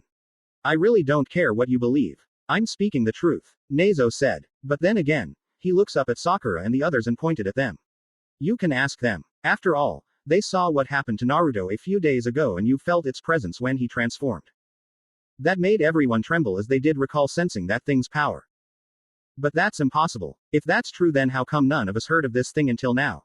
Tamari asked, freaked out to learn that there's a monster living inside their planet's core and is currently asleep. That's because it's written in the Gaia manuscripts, which have been lost for a long time. Nezo replied. Gaia manuscripts? Hiruzen asked with a narrowed look on his face. Looks like he'll have to look into that later. How did you do it? Naruto asked, getting everyone's attention. They couldn't see his expression because of his hair shadowing his eyes, but they could definitely see his body trembling. How did you gather Dark Gaia's energy if this thing is in the planet's core right now? That's right. Blaze agreed with Naruto's question as it didn't make sense how Nezo managed to get this energy. This Dark Gaia is still within the core of the planet, so it's impossible to get there. And it's obvious that this time of awakening has not yet come in our era. That's because I went there. Nezo answered, shocking everyone and making Naruto grit his teeth in anger. He chuckled at the reactions. Oh yeah, it was incredible seeing all of that negative energy coming together to form Dark Gaia. I took a lot of sample of it, and gave it to you, Naruto. Naruto was now huffing as purple electricity appeared, making Amy let go of him in surprise. "And Naruto?" Amy asked as she backed away from him, seeing more electricity appear around him as his hair began to get spikier. Knuckles turns to Naruto with a surprised look, though his body did get tensed a little bit. If Naruto was going to change because of this Dark Gaia thing, then he will definitely get ready for a fight if need be. "That's right, Naruto," Nezo said. "Deep down inside you, you now hold the energy of the greatest and most deadliest deity this world has never seen or heard of before. Until now, that is." Naruto took a step forward before he began to walk to Nezo, getting everyone's attention. "How does it feel? How does it feel to have a power that surpasses even the almighty Nine-Tails Fox?" Nezo continued to taunt him, completely not caring of the wide eyes of everyone inside the arena. "No, that's not right. This power is far stronger than the monster that's been around before the Nine-Tails birth or that woman." "What?" Blaze narrowed her eyes at Nezo. What on earth was he talking about now? Woman. What woman? And Nine-Tails. She looks at Naruto softly. Nine-Tails. Fox. Tails whispered softly as the memory of the giant fox appeared in his head, making him grip his tails nervously. "What the hell is a Nine-Tails Fox?" Knuckles asked in confusion. Nine-Tails, Amy whispered as she looked at Naruto worriedly. In one of her tarot cards, before meeting Naruto, she saw a picture of a baby Naruto and the spirit of a giant Nine-Tails Fox behind him, so she already knew about it being sealed in Naruto. Something that surpassed the Nine-Tails. Hiruzen thought in shock. He knows that out of all the tailed beasts, the Nine-Tails Fox is definitely stronger than any one of them. But to hear something that surpasses even the Nine-Tails of all beasts did not sit well with him and it made him nervous.